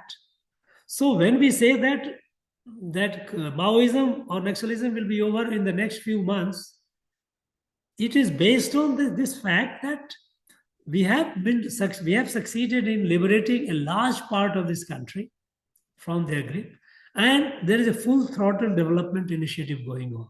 So it is a huge task to rebuild those areas. It is a huge task.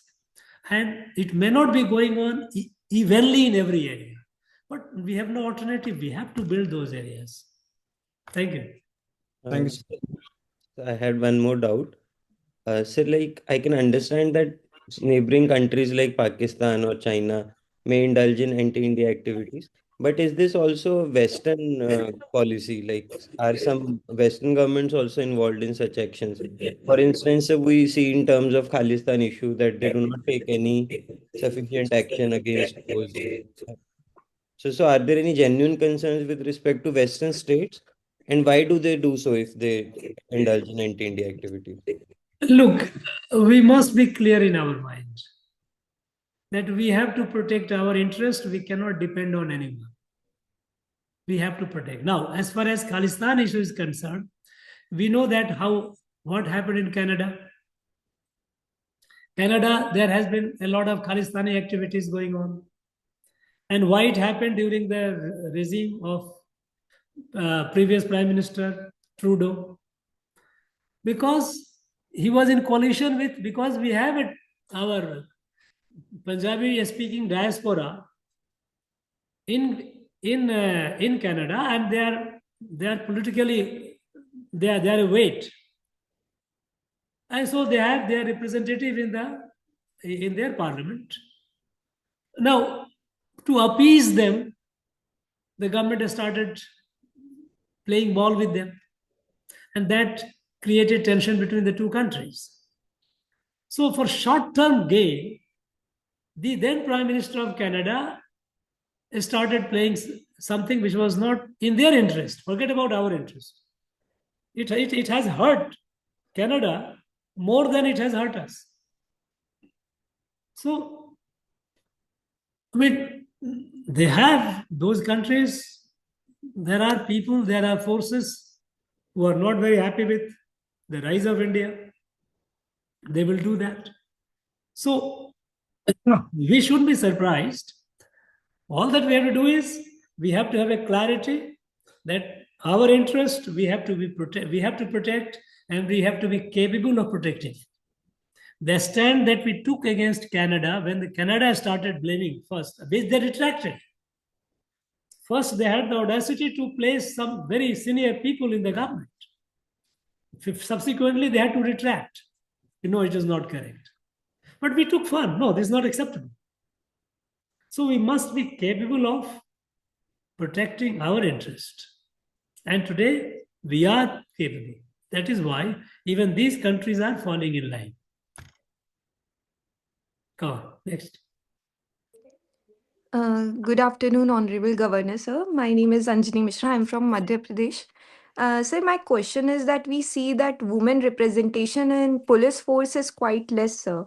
Sir, what are the possible reasons and what measures should the institution take to encourage women to be employed in the police forces? Say your name once again, please. Anjani Mishra, sir.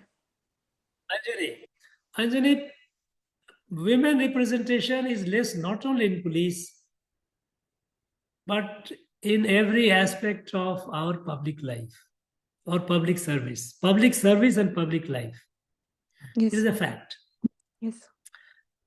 For long, women have been deprived of their legitimate opportunities, and we kept talking about women empowerment, but nothing substantive was done to ensure that women become an equal partner in our public life or governance, public life including governance. It is only now in the sense that Prime Minister Modi came, he first launched Beti Bachao, Beti Padhao. A massive movement to save. Earlier, imagine, if you recall, there are states in our country, I would not like to name them at this point of time because it won't look nice, but female feticide was so rampant. The gender ratio was so heavily skewed, such a men outnumbered women such a large number. It's not that women were not being born, but they were a female feticide. It's happening. Today we don't hear such. Today, if you look at the gender ratio, in many states have evened out, and in some states, women are more than men. It is happening all over because of concerted initiative to protect the girl children, taking care of mothers, would-be mothers, and infant mortality, reducing that. Then women education. Women education, we kept talking about women education, but we did not care to build toilets for girls in our schools. Now, if you do not have a toilet for girls in our school, how do you expect girls to go to a school? It will not happen. We didn't even think of building toilets in our homes because open defecation was considered a cultural norm. 60% of our people used to go for open defecation till 2014-15. Today we are ODF, open defecation free. We build toilets for girls in every schools, colleges, every institution. As a result, girl enrollment in schools increased. We started removing the obstacles. It's not that the girls were not intelligent. Girls were more intelligent. In fact, today I see in the universities we have far many more girls gold medalists than men. But opportunity, they were hurdles. You don't give toilet. How do you expect? So encouraging those, removing those hurdles. Then opening the areas where there were areas where women were not allowed. Now, there is hardly any sector which is not open to women. The last bastion or a frontier was military. In military, it was only the health. Only the women will go only for nursing and doctor medical. No, today they are in the combat. The girls are flying fighter bomber jets. So, and then empowering them, their legislative representation in assembly and parliament with this Nari Avinandan, Vandan Act, there's 33% reservation for women in Parliament, in Lok Sabha, and State Assembly. Of course, this is an act in progress, but that has come. The work is in progress. We have to, with the census and all, these are all linked. But it will happen because now the act is made. Because women, there were not people with enough number of women to articulate women's concern. And the highest body which makes the law does not have women representation to express the women, and men thought that they know the issues of the women, which is a lie. Men do not understand problems of the women. This is a reality, which people are now realizing it. So every front is now open to women. Now coming to police. At the subordinate level, we find many states have created more and more. There is a greater women inclusion in police force. In fact, there are states where there are reasonably good number. Women battalions are being created, the armed police battalion, which are manned by women. Even Central Police Force, CRP, has got a women battalion. Now, at the higher level, like Indian Police Service and all, there used to be hardly any woman. We all know how Kiran Bedi came the first. She was the torch bearer, then subsequently people. When I joined IPS in 1976, there were altogether 7 women in a batch of about 100, of which 2 of them subsequently left for IS. So only 5 remained. But now you find increasingly more and more women are coming. The answer is removing the hurdle, creating awareness, and respecting the fact that an administration, be it government, be it corporate, is better managed if more and more women are at the managerial position decision-making process. There are several instances, several studies and researchers have proved it also. So even in police, there will be more and more women. It is happening. For long, it didn't happen, but I think it will happen. I see more awareness, that's all. Like suppose if you get into IPS, you move around the colleges, schools, talk to the students, encourage them. Here in our state in Tamil Nadu, I encourage normally the women IPS officers go and talk to this girl students in colleges and encourage them, because nothing inspires than a living role model. When there's a girl see a women IPS officer in uniform, it inspires her. So these are obstacles. Government is removing the obstacles. Awareness has to be in the society. We have to create the awareness. It will happen. It is bound to happen. Thank you. Yes, sir. Thank you, sir. Hello. Hello, sir. Yes. No, sir, it's an honor for me to talk to you, sir. I'm so happy to have this opportunity. I wanted to ask regarding the relations with the US country. We have had sanctions on us in the recent times due to the government change in the US. We've had changes on us, and we have had sanctions into our country. At the same time, we've also had a sign between for US and India for the 10 years time next ahead. I wanted to ask how the relation with US is a challenge in our times ahead, sir. Every country looks for its interest. The present US government, US administration believes that this is how they should, protect their interest by putting more tariff on imports. And they have selected India as a target country to punish. We are negotiating with them. We are telling them that yes, this is not fair. 50% tariff, this is not. So while we are negotiating and we hope that something good will come out of it, we have taken other measures. We must be clear about that. How we are tackling the US sanction.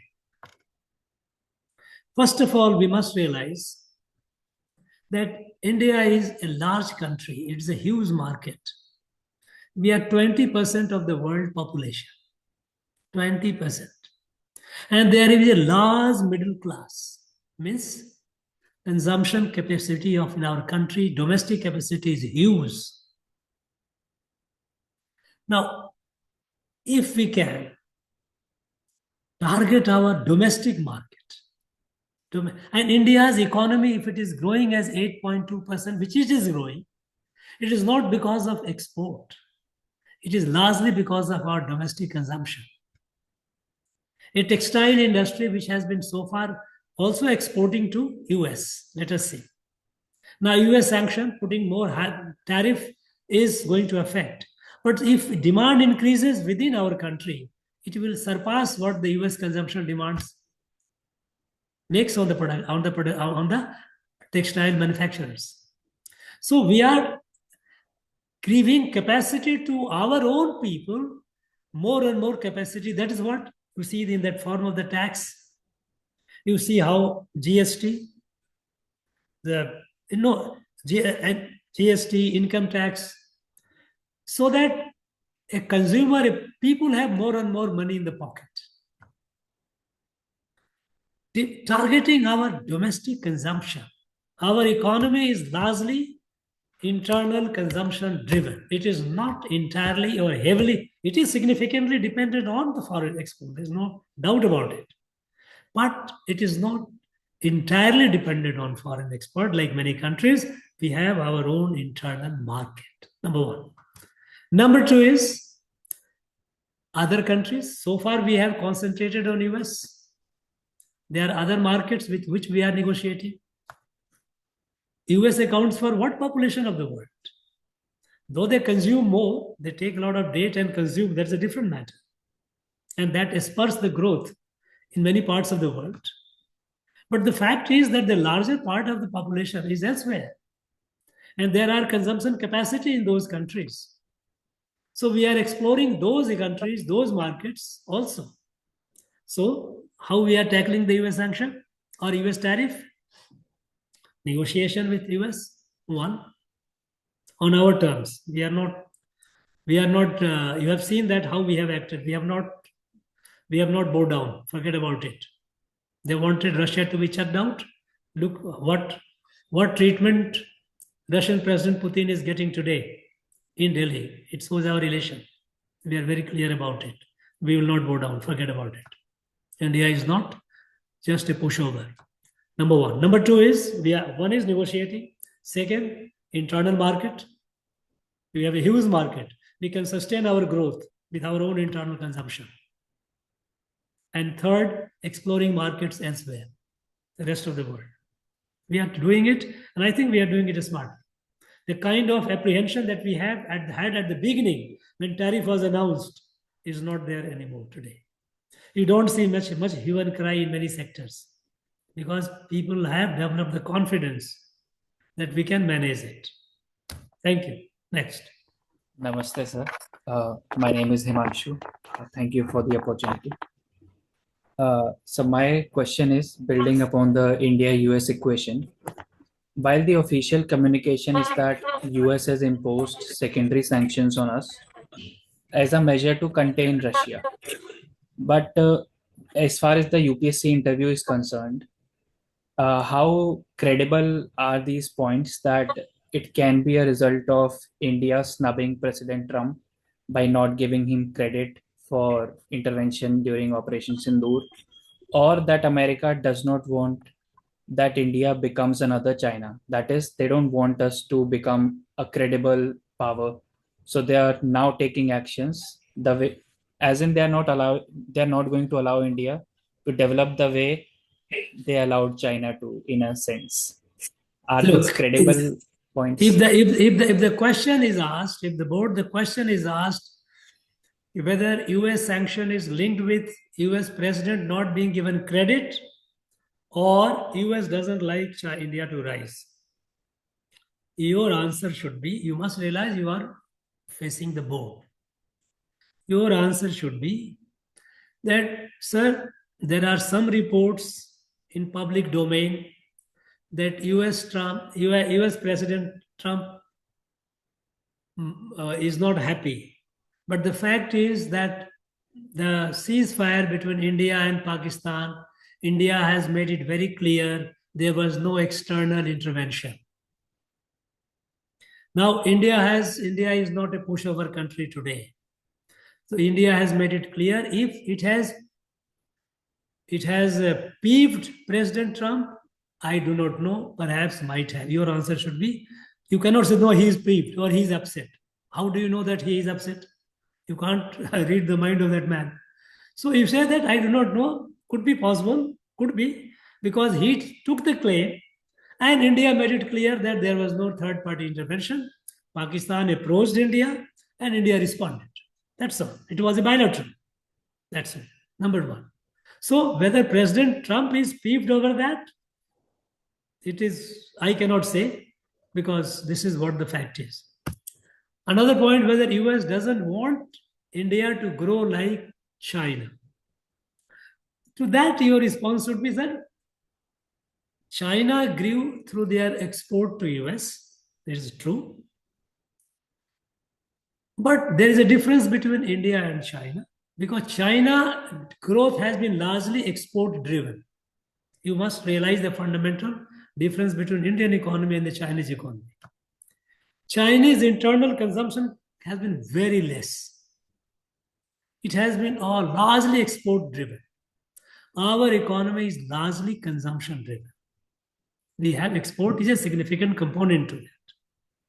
Now, if US tries to contain the rise of India, your answer should be that there are some analysts who believe that US doesn't want India to grow beyond a level.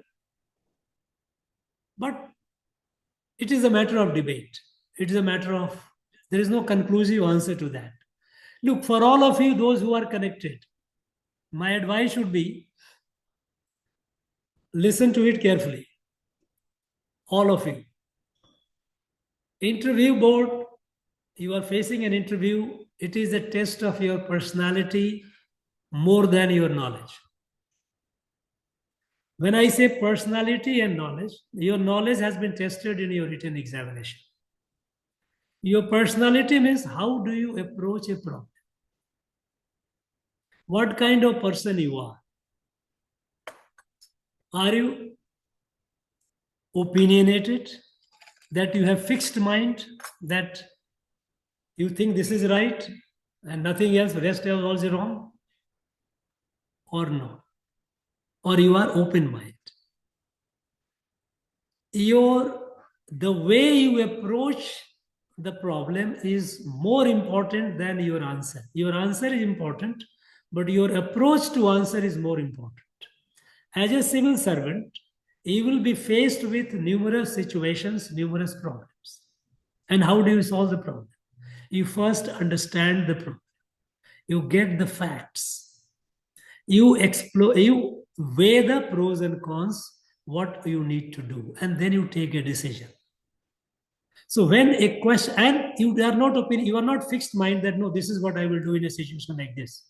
Your decision is a function of the situation, the facts in a situation, the facts which are available to you. So when a question is asked to you, don't be in a rush to answer. To be quick in answer is not a mark of a good civil servant. You are not supposed to be impulsive. You are supposed to be cool. You first process the question. Even if the question is a very simple one, don't rush. Take a pause. Process the question. And then you approach the answer. If there is a lack of clarity in understanding the question, suppose the member has asked a question which you have not heard it carefully, Don't venture to answer it. You say, I'm afraid, sir, I couldn't get it. Can you please repeat? Can you please say it again? Don't hesitate. Ask it. So that you must answer the question which you have understood the question very clearly. Sometimes it happens, the member asks and the candidate in anxiety or out of apprehension that how can he ask? No, that's not correct. As a civil servant, it's a test of your personality. You must be clear about the problem. The question asked must be clearly understood. And then you start answering. When you answer the question, you have different categories. Certain questions on which government has a clear position. There should not be any doubt about it. If you are, you must be aware of that position. If you are not aware of, you may say, afraid, sir, I am not aware of. Don't hesitate in saying that you are not aware, rather than trying to be, misadventurous and trying to say something which you will commit mistake. No, that's not the mark of a good state. It is a test of your personality, my dear friends. So, on an issue on which the government has a clear position, you must state that position categorically. There is no confusion about that. For example, Operation Sindhu. Act of terror is an act of war. Prime Minister has said very clearly. There is no confusion about it. If anyone says the war will happen, then it will be creating a problem. No. Then the Prime Minister has taken a clear position. Then how to respond is not, there is not a fixed response. It will be a calibrated response depending on the situation. But every war does not call for a uniform response. Response is depending on the nature of the situation, nature of it. So it is an act of war. There is no confusion about this. On SIR, there is a clarity about it that SIR is a legitimate function of, constitutional function of the Election Commission of India. Supreme Court has validated it. There is no confusion. You have no question of if and but. You have to stand by what is the stated position of the government. On issues, there is no clear position. Suppose you are not aware of the stated clear position of the government. On those issues, you should be careful in your answer. Don't be opinionated. You should say, sir, I think this may be, these are the factors. You give a reason. Any answer to you must be backed by, because as a civil servant, your response will be evidence-based. And here, evidence is you are telling in form of reason. You are giving some reason. Never ever be an activist, because there is a world of difference between an activist and a civil servant. You are not an activist. If you have an activist bent of mind, I suggest this is not a job for you. It's not a profession. It's not a career for you. So you must curb your activist impulses. Many a times you would be reading in the newspaper op-ed written by some very big people, big names. Don't be carried away by that. If the op-ed has been written by let us say, Prime Minister of India, if by the Home Minister of India, those who are in the authority, those are authoritative statement, that you take it. But if op-ed has been written by some scholar, by intellectual, that is an input in your mind. That is not the firm position. So don't get opinionated by op-eds. You must be very clear in your mind. So, in your answer, don't be an activist. Don't, suppose if the member doesn't agree with you, don't argue and quarrel. Politely, with a smile, you say, sir, I'm afraid I have a difficulty in agreeing with this point. I'm not sure. Put it like that, with a smile. Don't argue. So, when it is a test of your personality, you must realize it. Test of personality as a prospective civil servant. So, your approach to question is important. Understand the question. Don't be impulsive in a rush to reply. If you have not heard him properly, request for a repeat politely. Sir, I am afraid I couldn't hear it properly. Can you, no, could you please say it again? So hear it clearly, process it, then you respond. Position clearly taken by the government, that should be your position. You have no business as a civil servant to take a position different from the government. You have no business to say, sir, in my view. There's nothing called my view for a civil servant. If any of you have got a tendency, please said it, otherwise it will be suicidal. You can be a good activist, you can be a good intellectual, but you will be a bad civil servant. You are aspiring to be a civil servant. So a government position is your position. Central government position I'm talking to, because you are going for central government. Issues on which there is a lack of clarity, you give a reasoning. And then you say, perhaps this may be. Because you are not, and on issues which you are not have a clarity at all, don't hesitate in saying, sir, I'm afraid, I don't think I have all the facts about it, so I may not be able to give a clear answer to it. So tell it plainly, rather than venturing into some kind of a wishy-washy thing, and thereby, because that wishy-washy displays your, exposes or betrays your personality. Don't do that. I have seen there are candidates who have a number of questions. They say, sir, I'm afraid I will not be able, I cannot. But they have scored good marks. Because saying I'm not aware doesn't mean that you are unfit. You have the clarity on interview. Don't quarrel with the board. Don't be an activist. I'm saying it again because I have seen in the board some young chaps, they come with a very strong opinionated mind. No, this is what is right. No, you must realize you are being selected or you are being tested for a civil service, not for a professor, not for an activist. Okay? Thank you. I wish all of you the very best. Do well, and with your success, maybe in Sankalp, when they have the Diksha, they have, and the one, they conduct the event, we will meet again. Yes, Ajay ji. मेरी आवाज अब आ रही है sir? शुरू आ रही बोलिए sir. खाली internal से उससे जवाब देना चाहिए. नहीं, आपकी आवाज कट रही है अजय जी, आपकी आवाज पूरी नहीं आ रही है. कोई रिपीट करेगा क्या? कोई सुन रहा है क्लियरली? तो धन्यवाद sir, thank you very much sir. हाँ, नो, आप कुछ पूछ रहे थे, प्लीज बोलिए. सर फोन कर, क्योंकि सर ये के साथ सर जैसे आप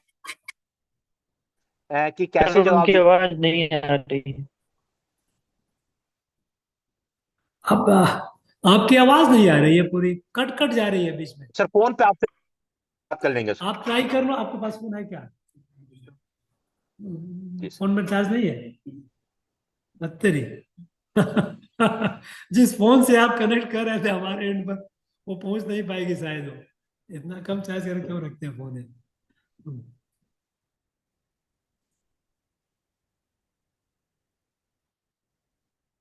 कोई क्वेश्चन है क्या?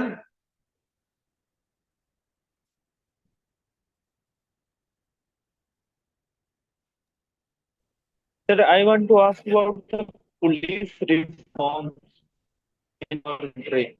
The need of police reform. Police reform के नीड पर तो बोल देना. You should respond that police reform is an ongoing process. It is happening. Need for police reform, you can say police reform has been happening all the time, and it is happening even today. Police reform is what? Police reform is a change of laws, change of procedure, training, technology, efficiency. All these are part of reform. So police reform is an ongoing process. It doesn't happen one day or one night. It is an ongoing process and it is happening. It will continue happening. New and new situation will emerge and police has to adapt to that. So police reform is an ongoing process. It is happening. If they ask you the need for police reform, your answer should be yes, sir. Police should be, there is a scope for reform because police should be more people friendly. People should not hesitate going to the police. Unfortunately, still the police does not have that image. And here you must say what Prime Minister told in the recent DGP's conference. I don't know whether you guys have read PM's statement. If you have not read, please download. Prime Minister address to the DGPs in the conference which they had it in Raipur, I think 28, 29, 30th or so, this last 3 days of November, PM address. You must take the PM address, you must take the Home Minister address. You must read that. PM has mentioned about police to be friendly. How police should be people friendly. These are all part of reform. Okay? So my name is Bharati. I am from Andhra Pradesh. Sir. Hello? Yeah. So may I ask a question? Hello? Yes, please ask. So in the backdrop of rising Taiwan's... So in the backdrop of rising Taiwan's trade tensions and the prospects of US-China G2 power configuration, how are India's strategic choices within the Quad being tested? And what implications does this hold for its Indo-Pacific security calculus? Thank you, sir. Let me understand the question. You said about tension in Taiwan Strait? Yes, sir. So tension in Taiwan Strait is one part. What is your question then?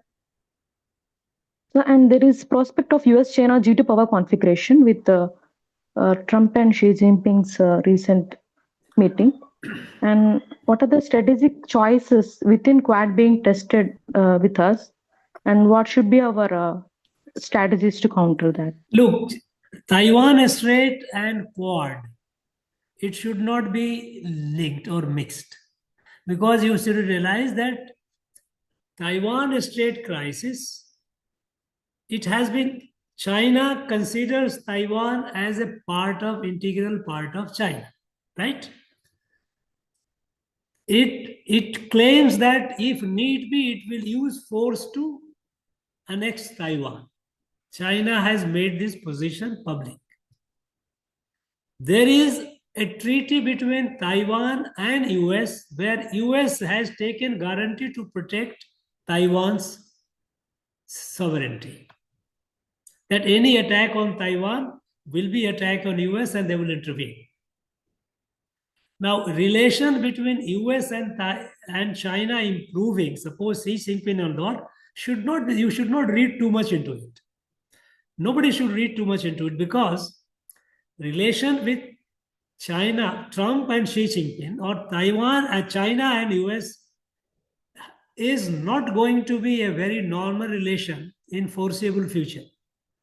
Because there is a fundamental conflict of interest between the two. Conflict of interest is essentially the political, ideological. And the fact is also that China is emerging as a power to threaten or to challenge US. Now, it is not, US is not going to, Trump or no Trump is not going to take it lightly. So US-China relation is unlikely to be very good or normal in the sense that a friendly relation in foreseeable future. It is unlikely. There can be trade barriers can be improved. US can reduce the tariff on China, may open its market to Chinese products. All those things are quite possible. But US is not going to allow any technology transfer to China because US has realized that technology transfer has created a Frankenstein which they find it difficult to control. So Xi Jinping and Trump, relation between the two, don't read too much that this relation is going to fundamentally alter the relation between US and China. It is not going to fundamentally alter the relation. The two are going to be critical rivals to each other. Rivals means the antagonistic rival. It is not a healthy rival. They are competing power. And China has created its own sphere of influence on its own turn, which is a challenge to US. So Trump and Xi Jinping meeting together or exchanging a smile or maybe even some reduction on tariff should not be read too much. Number one. Taiwan is vulnerable. Increasingly, Taiwan is realizing whether US is a dependable security provider. Because US has time and again proved to be not a dependable ally. It has, forget the past, the latest is Afghanistan. How it handed over power to Taliban and left. It has happened in the past also, I'm not getting into it. So Taiwan is also reaching out to many other countries to build relation and finding how to ensure that China does not militarily attack it. As far as Indo-Pacific is concerned, our concern mostly is that freedom of navigation, non-militarization of Indo-Pacific. China, what it has done is South China Sea, it has practically captured the whole thing by small rocks and reefs. They have built military platforms, placed military assets, and they have practically captured the South China Sea. It is true that it is not stopping the movement of vessels of major powers, but the neighboring littoral countries like Thailand, Philippines, all these countries, which are littoral countries, they have a major problem with China because their exclusive economic zone, they have captured it. No, it is mine. It is not yours. China does not respect international law. So, South China Sea, they have grabbed. Now they are venturing out into the Indian Ocean in the name of research and exploration. Now, these are the areas where we need to secure our interest, and we have to see that, ensure that China doesn't acquire too much of foothold to the level that it can militarize. So, as far as Quad is concerned, as far as our interest is concerned, Quad is a platform where we meet and we share our concern. Quad is also a forum where we joint military exercises we do, naval exercises we do with countries. But we must realize that Quad has its own limitation. Quad cannot go beyond a point, at least not so far, and not at the present level. So while we have to leverage the Quad forum to keep these countries, like Japan has been playing an active role, Australia, of course, but US has been wavering. They are not, especially during President Trump's regime, they have not been as forthcoming. So Quad has limitation. We, members of the Quad, we continue doing bilateral exercises. But we have to protect our interest, and our interest is to ensure that, and that is the interest of even US and other countries, they must realize it, to keep the Indo-Pacific non-militarized, free from any significant influence of China. Because when China gets into it in any area, it does not subscribing to the rules of business of the international community. It is not a country which can be trusted if it enters a particular region. And when in the context of Indo-Pacific, we have to say that you have to take individual initiative. Quad is one forum. We also have to have a bilateral relationship with others, like our relation with Sri Lanka, our relation with Maldives, in our relation with other countries like Mauritius, countries with Australia like Australia, with Eastern Africa. All these countries, we are taking initiative. Our initiative is not limited to Quad because we know the limitation of Quad. Quad can be a talking shop. It has a huge limitation. When it comes to the ground, we have to have, and now our relation with Sri Lanka is very good. At one point of time, it had appeared as if we had a not so good relation with Maldives. Also, it was not good, but now things have mended, had turn around. So our interest is Indo-Pacific is to secure and ensure that Indo-Pacific remains a non-militarized area, and it should be an open space subject to the laws of the sea. No one should come and start unnecessarily, excessively exploiting its resources to the detriment of other stakeholders. No, it must be a land for free and fair play according to the rules of the game. That is our objective in Indo-Pacific, to which Quad is the one forum. And as far as Taiwan Strait is concerned, Taiwan Strait issue is essentially a strait issue between China and Taiwan. US is a stakeholder by virtue of the treaty. We do not believe in any use of force to settle any conflict. So to that extent, we have a clear position that we will not support any, or we will take a very clear position that any military invasion to annex Taiwan is not acceptable. This has to be condemned. So India's position on Taiwan is very clear. It has to be peaceful dialogue, resolution of a conflict between through peaceful dialogue. And as far as Indo-Pacific is concerned, our interests are clear. Okay. Thank you, sir. Good afternoon, sir. Sir, thank you for the insightful session. Sir, I'm from Jammu and Kashmir, so I have to prepare for certain topics related to development post Article 370 and terrorism issue and what are the strategies. Most of the material available is very politicized. So I want to know the government point of view and where should I prepare that from? Like the government point of view related to that. What is your question? So my question is, how should I prepare about the development? No, listen to me. Jammu and Kashmir, first of all, I will give you a general brief. Jammu and Kashmir,